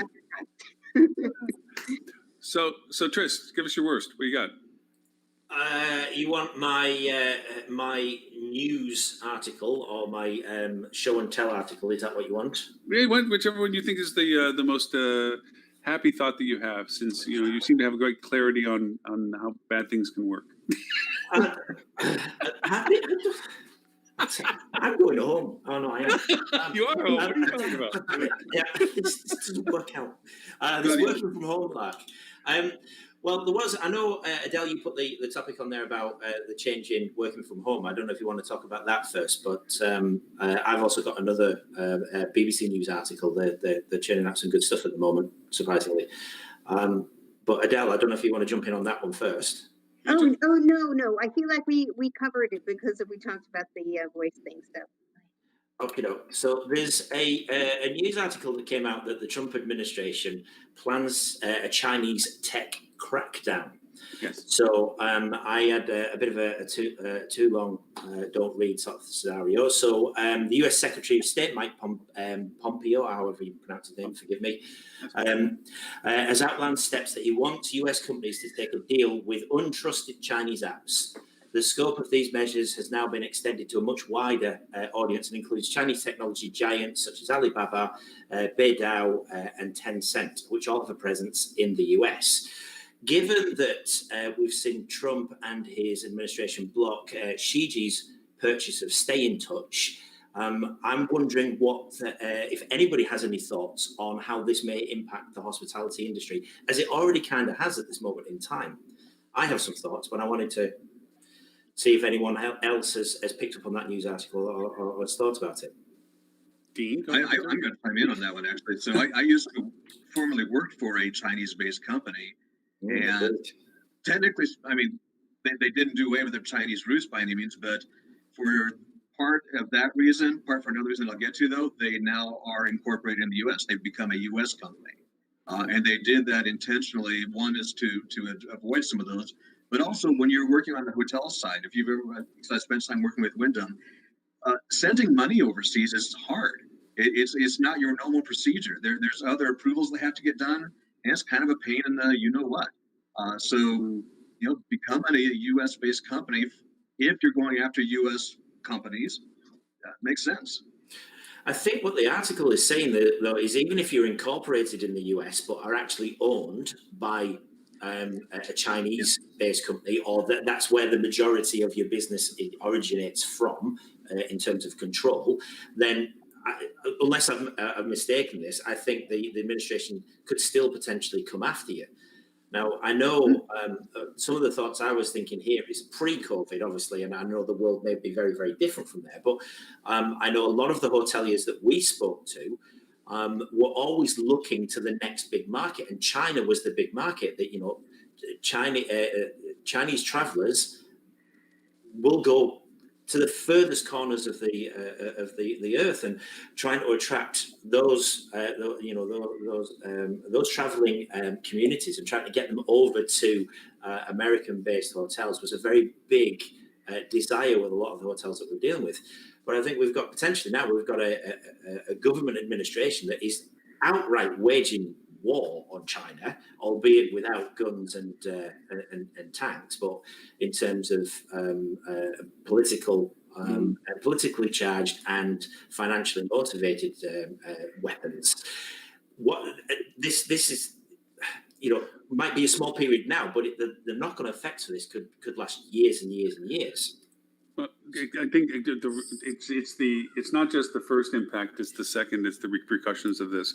To Dean's point, like with companies that are Chinese-based, that are U.S.-based as well, the premise of this, and let's just be clear about TikTok. I mean, it has gone down in the sense of, because of it being the data being shared with China and the U.S. being concerned about data sharing and the military using it and being able to identify where all the soldiers are at, just like Fitbit, we were able to do the same thing. They had to shut down Fitbit's tracking for all military bases because people could go on Fitbit and see wherever all the troops were working out. Little weird things that come out of these productions and so forth. But I think the repercussion aspect is more dangerous. Marriott has a whole mess of hotels in China. Holiday Inn has a mess of hotels. So what are the Chinese government going to do when, okay, if you're going to do this to us, and the premise is TikTok, then it's WeChat, and we know how powerful WeChat is in China. Dean and I, firsthand, holy, but Jesus, that is an amazing platform when you're in China. It does everything, but then again, everything's known through it. What's China going to do? Okay, Marriott, hey, because and for those who have ever done business in China, you have to have a bank in China. You have to have money in China.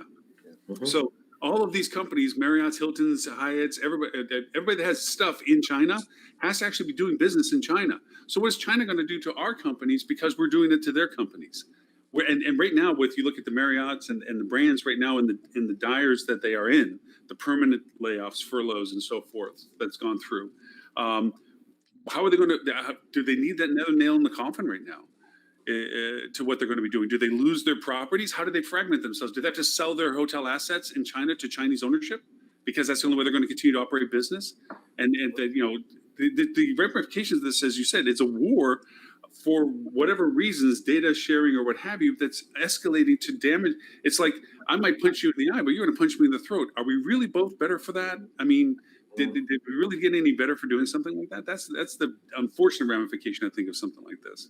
I think the worry for me is the political aspect of a government actually saying you need to sell this to an American, or to a company over here. You need to sell TikTok, and the government actually intervening.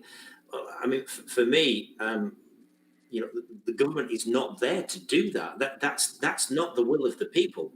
I mean, yes, national security, fully behind all of that. And I'm kind of speaking in a UK tone here because, obviously I don't live in America. But if our government was to do that, I would be pissed. There'd be no two ways about it. What gives the government the right to actually dictate this around business? The idea of it being a free world, or as free as we can possibly be, but to actually have that where it can impact upon livelihoods of people within your own country, as well as other countries, as well as the target country, it's just ridiculous. It's like, get your nose out of it, stick out of it, let business carry on its doing. As long as there is no, as long as there's no real damage to the people and the constituents within the country, then we're fine. Wage your wars in another way, and I think this monetary war aspect that's coming in now, I think that's something that it's not necessarily something that's new, but it being on such a stage and the way it's been set at the moment is going to have a knock-on effect to the rest of the world, because we all follow the big economies, which is the US, China, and the like.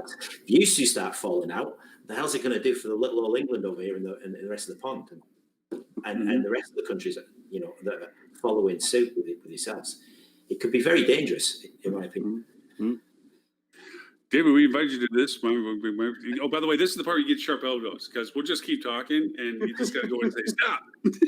Yeah, no, I've got 2 minutes, but we know. I mean, our Intertouch, which is part of the family, the Nomadics family. We have offices in China, so it is, to your point, Christian. It's very interesting. I mean, and we also have an election coming up, so this all might be discussions that for things that might not actually happen. But these are the types of things. It's tough. I mean, I have a great deal of respect, and I always feel like I have to represent America, the United States, the right way when I go to Europe, and I have colleagues, and some of these things they're tough to always justify, but it'll play out. I mean, it'll be interesting. Don't worry about it. Have you seen our Prime Minister at the moment? Yeah, we're okay. We're on a level peg here. There's no problem whatsoever. That's all right. When I talk to my Canadian friends and so forth, I immediately apologize at the beginning of the conversation. I know you're living above a meth lab. It's okay. We'll get it figured out eventually. I can only imagine you guys go around in circles. You apologise, they apologise because they're Canadian. You apologise for racial. Yeah, the Canadians apologise for apologizing that we had to apologise. It's a 15-minute dialogue at the beginning of every Canadian call. I'm sorry. Stuck in a loop. But on that note, I'm going to drop off for my call. But I want to thank you guys for the time. I really appreciate it. And like I said, I hope to get to see you guys all soon in person. David, thank you again for all the Thanks time. very much, David. Thank you. If they want to find out more about you, other than the website itself, is there any other things that, email or anything, or LinkedIn, obviously? I think LinkedIn. I mean, if you go to Angie.ai, that has under the About Us has the my link out. My last name is very difficult to spell, so even if I spell it for you, you'll probably write it down wrong. So Good luck with that, and have a great weekend, guys. And I appreciate the time. Thank you, David. You're welcome back anytime you'd like to join the foray. Thank you, guys. Take care, guys. Cheers. Bye. Thank you very much, David.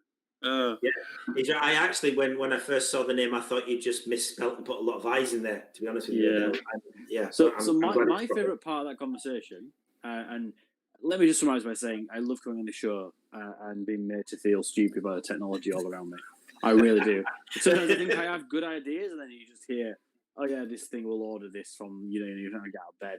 It's literally the dream. I just think I am an idiot. I'm an amoeba floating in a sea of intelligent people here. But my favorite part of that entire conversation was the two things we said. So, Tracy, you asked him, "Has anybody ever asked? Can we install a fart app?" And then Lauren, you later asked him a question that he said, "Oh, that's a good question. I've never been asked before."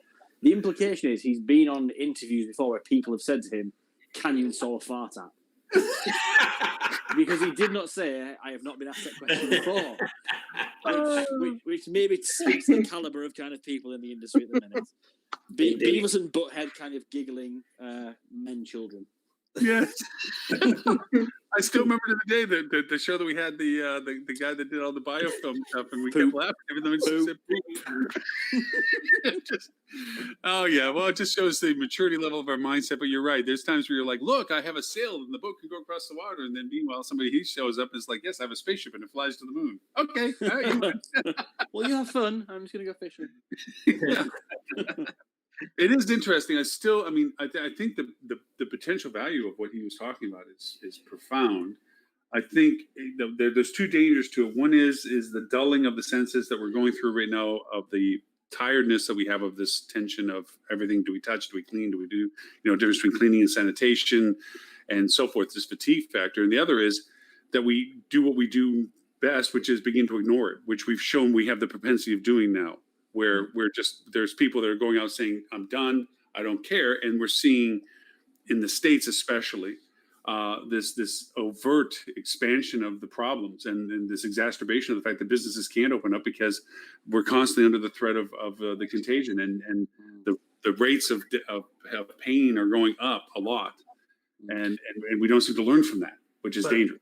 But I think to the point that you're saying there about the technology that's coming in, sometimes it takes something like this for the technology to actually be adopted and then become the norm. So having like an Angie in the room, or voice activated and controlling all of this, and contactless check-in. I mean, I'm not a big fan of contactless check-in because I like to go up. Yeah, I'm not a big fan of that because I like to go up and speak, and I like to interact with people that way. Mm-hmm. But if this becomes the norm, then that will kind of disappear for a lot of people. It will just become the normal aspect of booking a hotel room and checking into a hotel room. But you know what? People in many hotels now, the front desk agents will tell you that their job is to check people in and to swipe the card and to hand them the key and to tell them this and that and point them to the elevator. Polite. And although there are others that say, no, my job is to make people happy, but I know I have to accomplish these measures. If those measures, both those tasks are done seamlessly by some other way, prior to this day, maybe even a concierge video call beforehand saying, "We're looking forward to seeing you tomorrow. Is there anything special you need?" Whatever. And they have their key and everything. You can just have a kind-hearted, smiling person in the lobby saying, "Welcome to the hotel. How are you? I trust you have everything also is set up to go to your room. Is there anything I can help you with?" Yeah, here's a drink. That's it. And now you're 100% hospitality and no tax. It's going to sound political when I make this statement, but it's not meant to be political. Mm-hmm. There's a buzzword that's running around our country right now called defunding. Mm-hmm. Where they're threatening defunding the police and a lot of people don't understand what that actually is predicating, what it's trying to say. What it's at its core is that it's not taking anything away from, in this case, the police. I'm certainly not trying to compare to police or front desk staff, but there is a progression. We have dumped so much on our front desk staff, so many things, pre-post, calls, conversations from above and in the rooms, and those that are standing in front of them, and those that are checking out, and those that are trying to make reservations, and on and on and on and on and on. I mean, we have joke sheets about, yes, I'll build that extra wing because we need the extra rooms, and of course, it's my fault for everything. We have these statements.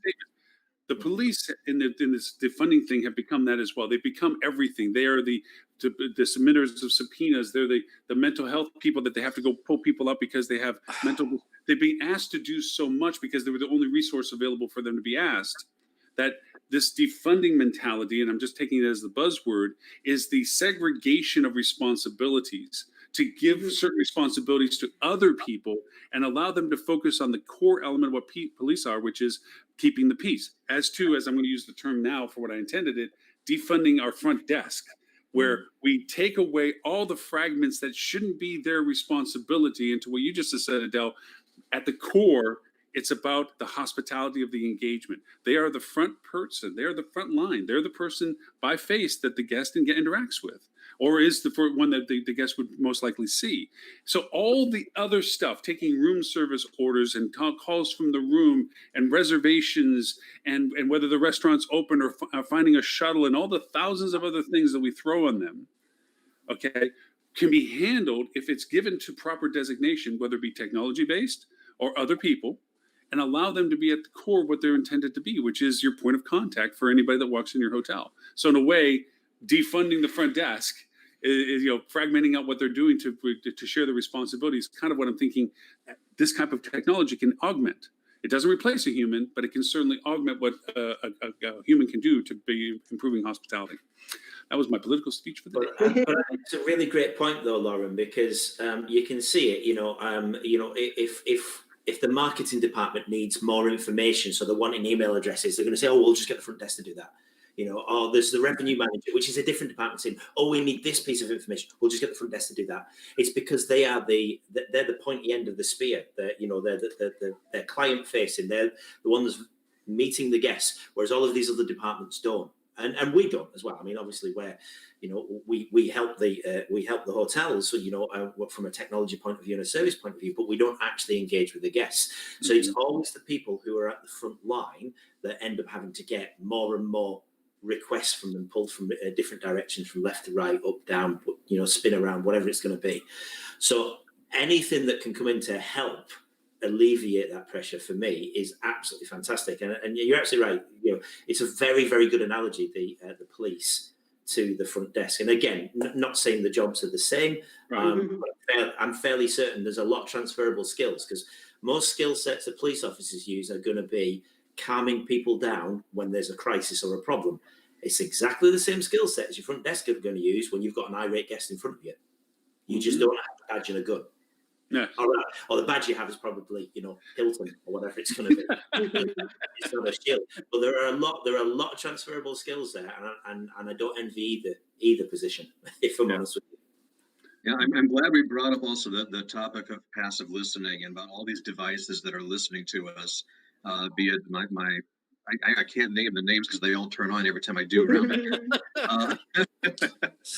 Like when David told me to turn off the lights, and turn off the lights for him. Anyway, but there are so many of them, and if we imagine those in our hotel rooms. In fact, actually, this fall there's supposed to be a TV show coming out called Next, assuming it doesn't get canceled before it's released or whatever. But that's about exactly that thing. We've got all these listening devices around us, and of course, every manufacturer of every one of them will say that it's, well, no, we're not actively listening to you all the time. We're not collecting any of your data. And okay, that's fine. I'm gonna put my tinfoil hat on here for a minute though, and go, geez, there's still a lot of data that can be collected from that, especially from every guest in every room in a hotel. Where does it get too creepy? And as a society, we've become accepting of this.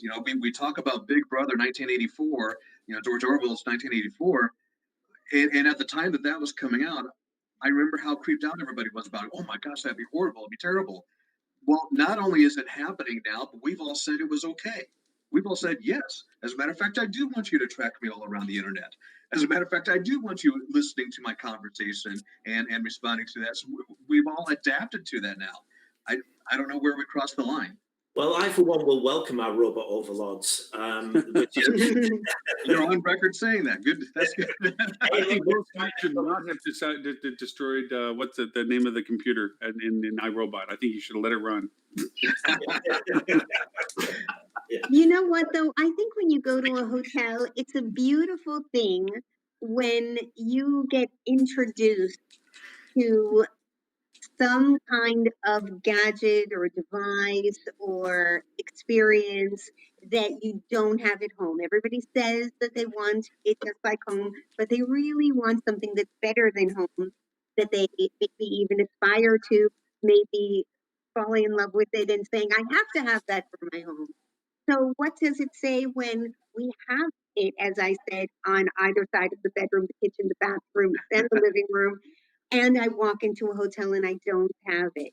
Sure. We're actually in catch-up mode in the hotel. And I think the point. Sorry. The point you mentioned there, Dean, about 1984 coming in, and and we've just all accepted it. I think the thing is, if you look at it from a negative point of view, yes, this is horrendous. We're giving away, we're giving away pieces of our soul, or whatever, however we want to consider it. But I think you've got to weigh on a pros and cons, a balance of it. Does that piece of technology increase or help me or make things more convenient with my life? I would say most of the time, yes. Is there a danger with it? Yes, there is. But there's the same if you're eating dairy or eating steak or whatever it's going to be. They change the minds that it doesn't matter what you do. There's a negative for whether you're eating a certain type of food or whether it's good or it's healthy for you, and it changes left, right, and up, down, and all over. So I think we've kind of got to just look at it objectively. Like mobile phones, could you genuinely live without your mobile phone now? I know I couldn't. Could I? Yeah. Could I use my phone less? Yes, I could. Is it more convenient for me? 100% yes. I can go back to the time when the phone box was on the corner of the street and I had to run down with a 10-pence piece to go and call a friend or, ring up home to try and get a lift. Now I've just got to put my hand in my pocket and pull up my mobile phone and text somebody. So that's made life a lot easier. It's made me feel safer for my kids. When my kids are out, I know that I can get instant communication with them, possibly even track them if I need to. Not that I do have that on there, but if there is the need there and you're worried about safety that much, that is there. So that's helpful. But do I spend far too much time playing Call of Duty on this thing? Absolutely, yes. Well, and the fact is that the more devices that start using the technology, I mean, they talk about the technology of things, and how important it is. The more devices that start using that and interacting with each other, the more effective it becomes, and the more it becomes part of our lives. The self-driving cars is a really good example of this. The biggest challenge to the AI of a self-driving car is that all of the other cars aren't self-driving cars. They have stupid humans at the wheel, right? And so you have to compensate for that. If every other car out there was a self-driving car and obeyed the same rules that the self-driving car had to obey, we'd all be having self-driving cars now. I mean, the technology isn't that difficult except for the variables, and the humans are the variables. So where's the problem? Get rid of the humans. I, for one, will welcome our robot overlord. Yeah. I'm still waiting for they can take my brain and put. But anyway, yeah. So, but to the point of it, yet there's people, and I'm not going to say us, but I'm going to say in just generalization, that will take the data and begin to try to find ways to use it to be better at what we do. Yeah. If I'm looking for hamburgers at 7 p.m. and I'm on this platform and that information is being tracked, then ironically, as a marketer, I would like to maybe nudge you at 7 o'clock tomorrow that I have a hamburger special, because I now have that data. If every time you stay with me, I always order hamburgers, guess what's going to be the feature of when I get told what the menus are? Hamburgers will be on top of that list. That's how we will take and ruin anything as marketers, by taking that and saying, how can we be, and with the legitimate intent of trying to improve the fact that, hey, Right. You like this stuff. Why am I going to clutter your day with anything that you're not interested in? But maybe since last time I stayed with you, I now have to eat salads and I need to know about that first. And I don't need to be tempted with hamburgers. What's the malice in that? So the Internet of Things, as you said, about knowing where that my thermostat goes down at home, because that's when I'm home, to know that that's usually a time that I can get and put targeting in front of you because I know you're home now. So if you go online, I can be a little bit different about how I offer stuff. But I think also out of our current circumstances, where this stays with us going forward for any length of time, is that we have fragmented our travel criteria a lot. We are now looking at single unit places like Airbnbs differently than we did before. We're looking at durations of stay. I can absolutely know for a certainty, I believe it in my heart of hearts, that next year, should we have treatable ways of handling what's going on and antivirus stuff and everything else like this, there's going to be an explosion of trips that we always said we should have taken but never took, because gosh knows we never know when we will be limited from that again. And so there's going to be a lot of aspirational, long duration, I wouldn't say exotic because that's not really the word, but those trips, not the I'm driving a mile away or I'm just going to go see, what, but those trips that said in my life, I wanted that. And for those who will be back financially able to do that, I think there's going to be a huge burst of that and to be prepared for that. And I believe that we should be talking about that now to make people feel better from the post-slow depression that some people go through, to have that as a forward-looking goal. That's a marketing thing, but that's also being a good human, saying we can provide that right now. We can talk about how cool will it be when you get to do this with us, when you feel comfortable enough to travel. And in the meanwhile, we talk about those engagements. Yeah, not only will now that I'm working from home or working from anywhere, I can go to Costa Rica for 2 months and learn Spanish and work for my few hours a day, and then be in that environment that I always wanted to really ensconce myself in. And you know what, I escaped to Maine and then Connecticut from Manhattan for a while after the crisis began. And now because we had the power outage from the storm, I had to escape back to New York. And I am loving being a visitor to New York. I'm loving being a tourist in New York with all the beautiful outdoor restaurant experiences that there are. That's definitely a new market segment, is ex-urbanites who now, because they're going to work from home, so they're getting a house in the suburbs far away, but they are going to always crave that city experience, and we're going to enjoy it all the more when we're here for a week or two as a visitor. And then why should I limit myself to New York? I can do it from London. I'm still trying to convince my wife to take up the 12-month work visa in Barbados. I'm hoping we can get out there, but yeah, apparently something to do with the kids and schooling. I shut off listening then, but it was. I think Ben would miss you too much if you weren't somewhere around the block. Somehow. You know what, Lauren? I'd probably be okay. I mean, just off the top of my head, Barbados might not be far enough away, but it's already quite long. Yeah, could you not go 6 or maybe 12 hours away? Probably someplace with not much internet, or Belize is a nice place. Never be without internet. Yeah. That's unacceptable.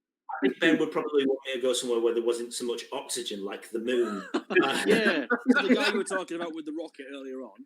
Is that why I saw Tristan's name in the volunteers for the one-way trip to Mars from a few years ago? I didn't vote, to be honest. I always submitted it, mate. He doesn't know yet, but he's going to get black bagged one day by his find himself on the way to Mars. Yeah, but it is another stag do, yeah? Oh no, wait. But it is. There are variations to the desire for travel, I think, that we don't even recognize yet because they haven't had the chance to come to a fruition point. There's a lot of variations to people's perspective of travel. I was on a quarantini call with people in British Columbia. And how you rotate around who runs the quarantini. If you're not familiar with the quarantinis, are basically Zoom gatherings of people with a common interest for whatever reason, and then somebody turns into the host of that particular episode and they give a topic, or they give you play a game or something like this. Well, the topic that they brought was tell the group the 2 places that you enjoyed the most visiting when you traveled. And at the end of it, all of us are sitting there going, God, I miss travel.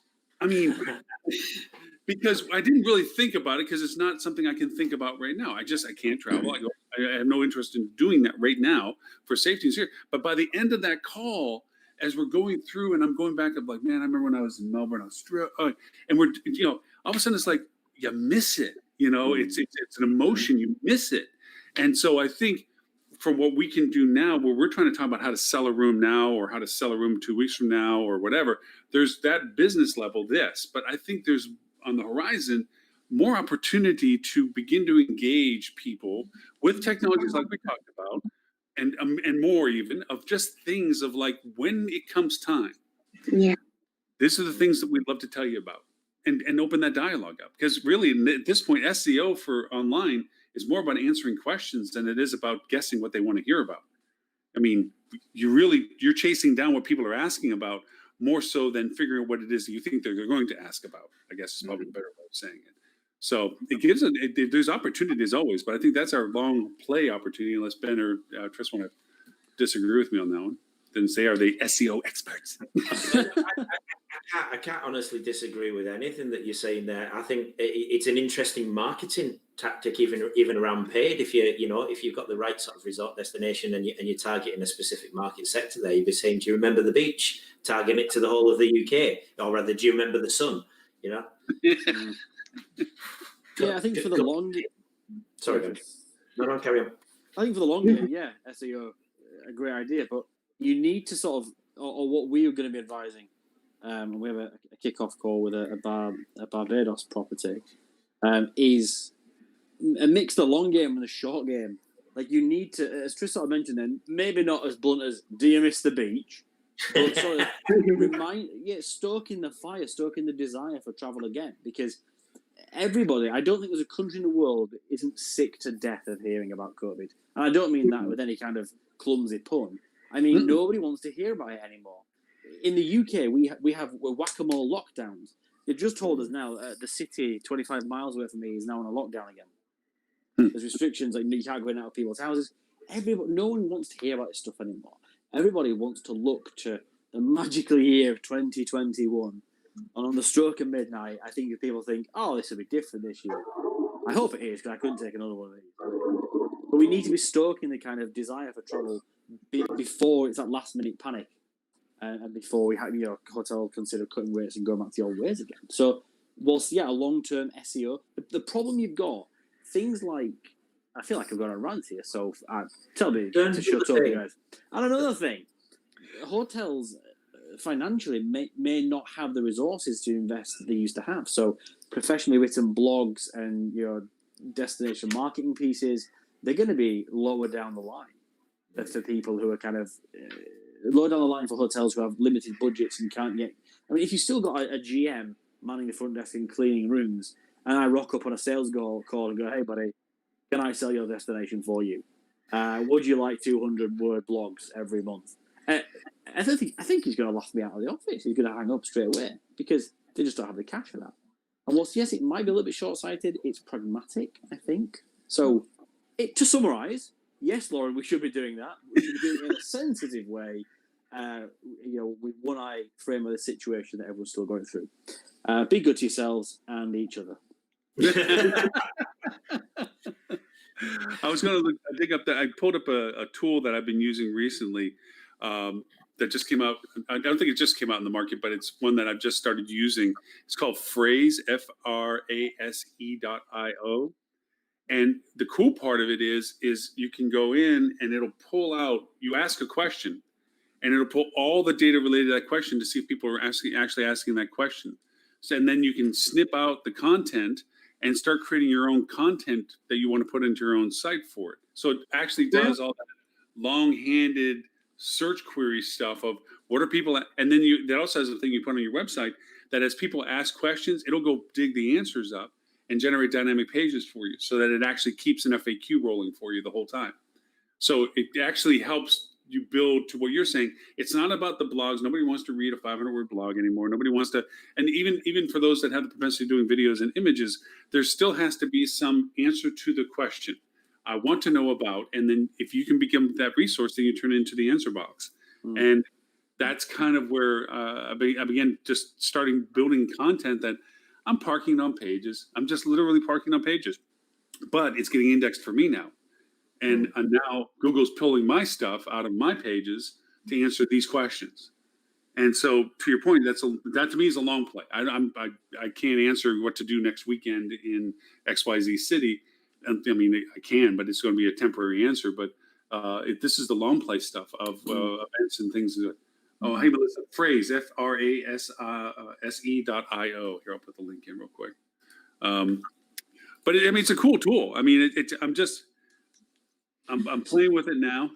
And it's not like you to like a shiny new tool, Lauren, right? Or a new, a piece of technology. No, it's not like you. No, not at all. I'm not like the favorite child of AppSumo and pick up everything that walks off the door. But that's where I picked it up from. It's just I picked up 2 codes for it, which gives me unlimited document build on it. And it's another piece to the puzzle, another tool in the toolkit stuff of content building. That's what it really boils down to. Because it'll also do an optimization. It'll do your linkage optimization, your schema optimization. It'll pull all that stuff together. So whenever you pull in for content, it actually optimizes. It will give you an optimization score, a relevancy score, and then it even puts the hyperlinks in for what you cut over for. And you build up nice content based on categories of interest. So, and how do we get on the affiliate scheme that you're on for reselling this? That's weird. I ain't making anything off of that. I came across it and I started using it, and it was like, wow, this is really cool because I'm sorry for anybody that does SEO research and digging out relevancy and content and optimization is a drudge. Just it's a long freaking row to hoe thing because there's no way around it. It's just time consuming. Dig in and just do what you have to do until you get enough of what you're wanting to look for. And this is just one of those nice little shortcut things, I think. Yeah, it saves you handing that job over to the junior on the team. Is that what Ben does? Hey, Tris, I need a little optimization here. Yeah. So I've got a great job for you, Trish. You're going to love it. Yeah. I'm sending you to Barbados. It's going to be good for your career development. Okay, Ben. Yeah, no problem. Yeah, I'll spend the next week writing a report. No problem. And that's the thing, because it is a bottomless pit when you do this stuff. It's not as if you completely find everything you need to find and use it. There's always when do you stop? When do you have enough that you actually stop and say, I got enough of this to do this? That's the thing. That's why I like this, because it kind of takes some of that automation aspect of it and say, hey, it'll keep chugging along as you keep putting it out. So I haven't put it on my website. I put it on a client's website because the account only can do one website with this tool at a time. And I thought it would be really interesting to put it actually on a destination hotel and see what does it pull up for Q&A. What questions are people asking the hotel about, and what answers is it giving, and then how is it indexing that information? So I thought it would be much more interesting than people looking forward. I know hospitality marketing is a riveting, highly searched dialogue. Especially now, it's a hot potato. It's a hot potato, yeah. So I mean, I forego the multi-million, Nobody has any budget whatsoever, so this is all really relevant, cutting-edge stuff. Well done, guys. Well, when you have no budget, you need to be scrappy and you need to plant seeds, as small as they are, and one by one, brick by brick, it's going to grow. Oh, absolutely. It will come back. Like Laura was saying before, you miss traveling. You're not alone in that one. There'll be millions of other people who are in exactly the same. And we're also seeing it now. There are people who are traveling. In fact, even in the UK, there are people who are traveling abroad right now. Who are going to Spain. And I know their COVID cases are on the rise, but hey, that's the place that the Brits go and get, sunburn. I think that the Brits are the most bold, determined travelers. They will not be stopped. I think the word is stupid and naive, but yeah, let's go with it. Hey, who else wears a Speedo when nobody else will? I'm just saying, you guys, you will walk the talk. Yeah. That's it. I don't need no stinking sun cream. No, I'm only here for 2 weeks. That's right. Yeah. Pirates on the coast, hijacking near and far. No worries. No worries at all. See, I know how to handle myself. Yeah, no problem. I should have said the Union Jack Speedo. That'd be more of a visual. Yeah, tattoo of a bulldog. Yeah, that's the one. Well, we are at about 2 hours for all of this. Adele, I can't thank you enough for having David come join us. It was Yeah, wonderful to it have was him so in there. interesting. Thank you. Hopefully he'll want to come back and hang out with us again for that. And just so everyone knows, unfortunately, Ed called me a little bit before the show. One of his team members went into hospice today. Oh, dear. So, yeah, so he apologized for not making it to the show, but for all the reasons, I mean, anyway, just it's sad. It's not mine to say who it is, but it's been a long battle that they've been fighting, and it's unfortunate that it's come to this. But our thoughts and prayers for them in that sense, Absolutely. because that's never where anybody wants to be. But and then Stuart, of course, we need out on us. Something about being busy with a client, I don't know, whatever excuse he had today. He was just, what it was? He probably saw Ben's picture on the screen. And We're just all said, busy, Stuart. We're all busy. yeah, just said, you know what? I can't do it today. And he probably Have they got many hotels open in Tasmania right now? You'd think he wouldn't be that busy, but I guess Tasmania is it's its own They country. have a really good museum, I heard, that There it everybody is. wants to go to. There it is. Oh, man. But thank you for everyone else to join for it today. Dean, if people want to know more about what you are doing with Basecamp Meta, and I'm sorry, the second one's still not sticking with me yet, but I know it's you important. got one out of the two now. You're progressing. That's good. I am progressing. So we have two websites, www.basecampmeta.com as well as metasearchmarketing.com. And really one of them is centered around the training of metasearch marketing, centered towards digital agencies and cross-training your hotel staff if you've now lost staff and somebody new is trying to manage those tasks. Metasearchmarketing.com is about the doing, and so how we can help you actually do the campaign. Run it for you, consult with you, and find the right technology vendor to help you with that. And might I just say that right now I have some mid-scale brand boxes in secondary markets that are doing 25 to 1 on MetaSearch right now. I believe it. The CPC is cheap, and there's not a lot of competition from the OTAs. And if you're targeting the right audience, yeah. Mm-hmm. So just saying for saying. Tris, event, I actually have an evil plan to take over the universe, part 2567. I was going to bring up to you at some point, so I was going to try to grab either of you at any time in the next whatever days you might have an availability to pitch an idea. Sounds like it will be crazy. And I need to catch up with you next week too, by the way. Let's do it. You are men in demand. Jeez, and Italy.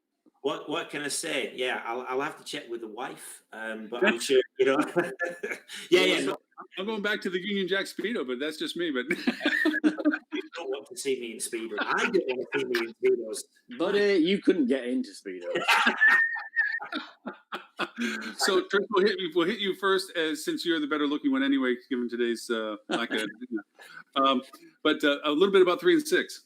We're a hospitality digital marketing agency, specialize in technology-based solutions. So if you need anything at all, if it's website related, if it's marketing related, SEO, paid search, social media, we're your guys. We're based over the pond in the UK, but we're also heavily involved in the USA. Lots of clients over there, as well as team members scattered all around the globe. So if you need us, get in touch with us. My email address is tris.hayward, spelled very weirdly, at 3and6.agency. And obviously there's Ben as well. So Ben, if you want to jump in and catch up with anything I've missed. Yeah, if you actually want to get a response, email ben.hanley at 3and6.agency. One of us are busy trying to squeeze into a pair of Speedos. He was still. Wait a minute, what's your slogan? Digital without dishonesty.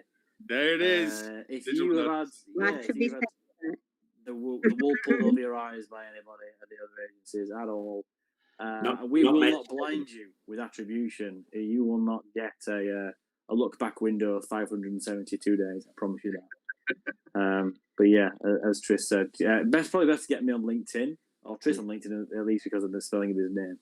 Yeah, definitely. But yeah, it's been a really great couple of months for us so far. We'll be excited to announce some new clients, some very new high-profile clients very shortly. Nice. I Mm. have learned a new function of this platform, which is I can now put lower third banners in. So I am going to add everybody's ones in. So as I ask you again, I can put the link on the bottom and be like super cool, professional looking, like, and there's the link. So just so you know, I figured that out on my own. Wow. I don't read instructions, just so you know. Well, you're not allowed to. It's a definitely rule. Instructions. We don't need those thinking instructions. I asked for directions as well, but obviously that was before we had Google Maps. Yeah, that's right. Yeah. And Adele with Aspire reputation. Aspire reputation. I'm going to get all these right eventually. A little bit about what you're doing and where to find you. The TripAdvisor Traveler's Choice Awards 2020 just came out. I can tell you with pride, we took so many wonderful awards at the Library Hotel Collection. If you're wondering why your great team is not on that list and you want to really work to improve your guest satisfaction scores, we have a wonderful system. It works every time. I have not seen it fail, and I'd be happy to work with you week by week and show you how to apply those tips and secrets to your particular hotel. It makes work so much fun when people are just complimenting you and saying thank you all day instead of dealing with complaints. So you can reach me at aspirereputationmarketing.com and link in with me at Adele Gutman Milne. Do you realize Adele, that people just took advantage of the sorry, Laura. Just one thing, Adele. Something you mentioned on LinkedIn, I think it was this week or next week. Somebody commented about, I think, recently an award, and they were not a 2-star prop. I think they were a 2 or 3-star property, and you said you don't have to be a 5-star property to deliver 5-star service. You know what? My husband went to the coffee kiosk. You know those little coffee kiosks in New York City with the guy in the little booth. He says he got such 5-star hospitality and thanked him and appreciated his business and gave him lots of sparkling sunshine. And he said, "You know what? I'm going to go to that same guy tomorrow because he's great." Yeah. And do you know what? If they can give you 5-star service, your motel, villa, Airbnb, whatever it is, everybody can do it. Mm-hmm. Just to I mean, a little bit of what you just said. We've been trying to get food and beverage people on the show for a while, and unfortunately, there's such a dynamic market right now that a lot of these people that we were trying to get on the show, their lives are changing daily, and we've had some problems where literally they're different scenarios. One in particular, he just opened up a small little pizza shop in Chicago, and this is a Michelin star chef that had 2 Michelin rated restaurants that he closed down due to the loss of business, but translated all of what his success was into this little dinky pizza place. Kid you not. But he has the same motto that you just talked about. I was like, I'm going to give him you don't have to. Remember they made the news, the guy that was over in, I think it was Vietnam, where he received a Michelin star for his cart food. I think it was these things are not about your size and your austerity of it. It's the quality of what you're presenting. It's the service you're giving. And it doesn't mean that you have to own this massively large place or this incredibly expensive place. It could be your coffee kiosk. It could be, a cart food person. It could be a pizza place. That's that service lingers with you. It's one of those things. So yes, I was just going to make the comment that if everybody just took advantage of the 3 representations here between 3 and 6, and the meta and the reputation management, you get up double-digit percentage growth in your own hotel just by taking advantage of what you guys are offering. I mean, honestly, just turning on meta search and doing it correctly like Dean can do it, getting your digital marketing aligned and corrected for like Tristan Ben can do it, and then dedicating yourself to the service levels that Adele's talking about. Boom, you can outshine anybody in your business right now. So and we're talking about direct booking. So now you own that conversation with the client. Yeah, you don't have to be dancing with somebody else. And not forgetting yourself, Lauren, in there. I'm pretty certain you could do a job. Maybe not. I'm an anchor. I'll just maybe sorry. my beer. Hold an egg, I'll screw this up for you. with that in mind, where can we get in contact with you? Fine. Well, you can always go. Well, I'm going to be doing podcasting after this, but right now you can always get this and all previous 260 shows at hospitalitydigitalmarketing.com/live. We do translate this into other, subtitled into 10 other languages. If you have any other recommendations of languages, we hit pretty much all the major Western ones for EU. But ironically, we're getting some Russian now, and we're getting some Lithuanian. Now, we already have Hindu, Japanese, Korean, Filipino, obviously there's Spanish, French, German, English, Dutch, Italian, but as we keep growing the languages, ironically, we're getting audiences from those languages. So, but now we're getting some from others. I do believe there was a request, wasn't there, that there was subtitles put on Ben and I in English for English speakers. Oh, actually, there was a great compliment. Thank you, because I could not understand what the hell they were saying. I have to put on a fake American accent so that my voice control Ford will actually, voice control when I want to call my wife. I have to put on it because it doesn't understand Northern English. Well, I actually, I have Gaelic in there too. I might just throw Gaelic in to see if we're missing a crowd. But to the point of the translation stuff, the software has dramatically improved. I mean, we do the transcripts, obviously, so that it gets indexed for SEO and all that kind of stuff. But the languages have really began to diversify our audiences a lot. I haven't taken a recent count as to our total gross audiences per week in a while, so I might do that soon. But the multiplicities of the languages seems to have broadened our reach. Nice. And the countries is still maintained around 32 countries we've been in so far. That we're getting audiences from. So we're in that sense, it's been a lot of fun. But yes, and thank you as always. Adele, again, thank you for the guest host, David, and obviously Tris, Ben. You guys know, and Dane, open forum of any time we want somebody to come in, please. It's always fun to talk to smart people, Yeah. Up until a point. Present company is sometimes a little rough, but I've got to say, Lauren, congratulations on the reach of the show, but as well, it's fantastic. If we can't travel, at least the message can, I guess, and at least the advice can reach around the globe. So, top job, buddy. Well done. You guys being up. If I was just me, I wouldn't have be like, yeah, no, not him, no. Skip that today. But yeah, and we missed a few. We missed Lily today. She said she was going to make it and so forth. And, things do creep up. But yeah, we do have right now we have over 20 hosts that we rotate around here.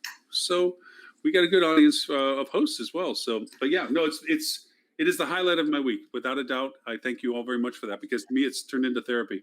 It has been for years. 7th anniversary. You're not wrong. Our 7-year anniversary, next week will be our 7th year. Oh, that's a big celebration. Yeah, so we'll. I mean, I don't think we have any co-hosts scheduled because it's kind of anniversary-ish. But Adele, I know you have somebody else that you're interested in bringing to the show. And again, open invitation, Dean, Trispin, I might have whatever you want. It's your show. We've got a couple of ideas. I think we're going to reach out to a couple of people, aren't we, Ben? Yeah. We had a few in the pipeline. A few things that just kicked off. Well, people got to chase. You've got to chase business whenever you can get it. So don't hold that against people. Yeah, no. That's always understandable for all reasons. And I don't want to miss thanking Robert for his list also. We didn't use it today, but Robert Cole with Rock Cheetah has been providing us a content list, a well-curated content list for many years now. You can sign up for free yourself for it at bit.ly/Rock Cheetah, all lowercase. And great list, great relevant content. Those will also, of course, be in the show notes, even though we didn't get to them. So everyone, thank you so very much for your time, as always. And talk to everyone next week, 11:30 at the latest, but I'll catch up with Ben and Tris some between then and now, whatever. Indeed. Bye, guys. Everyone. Have a great weekend. Thank you.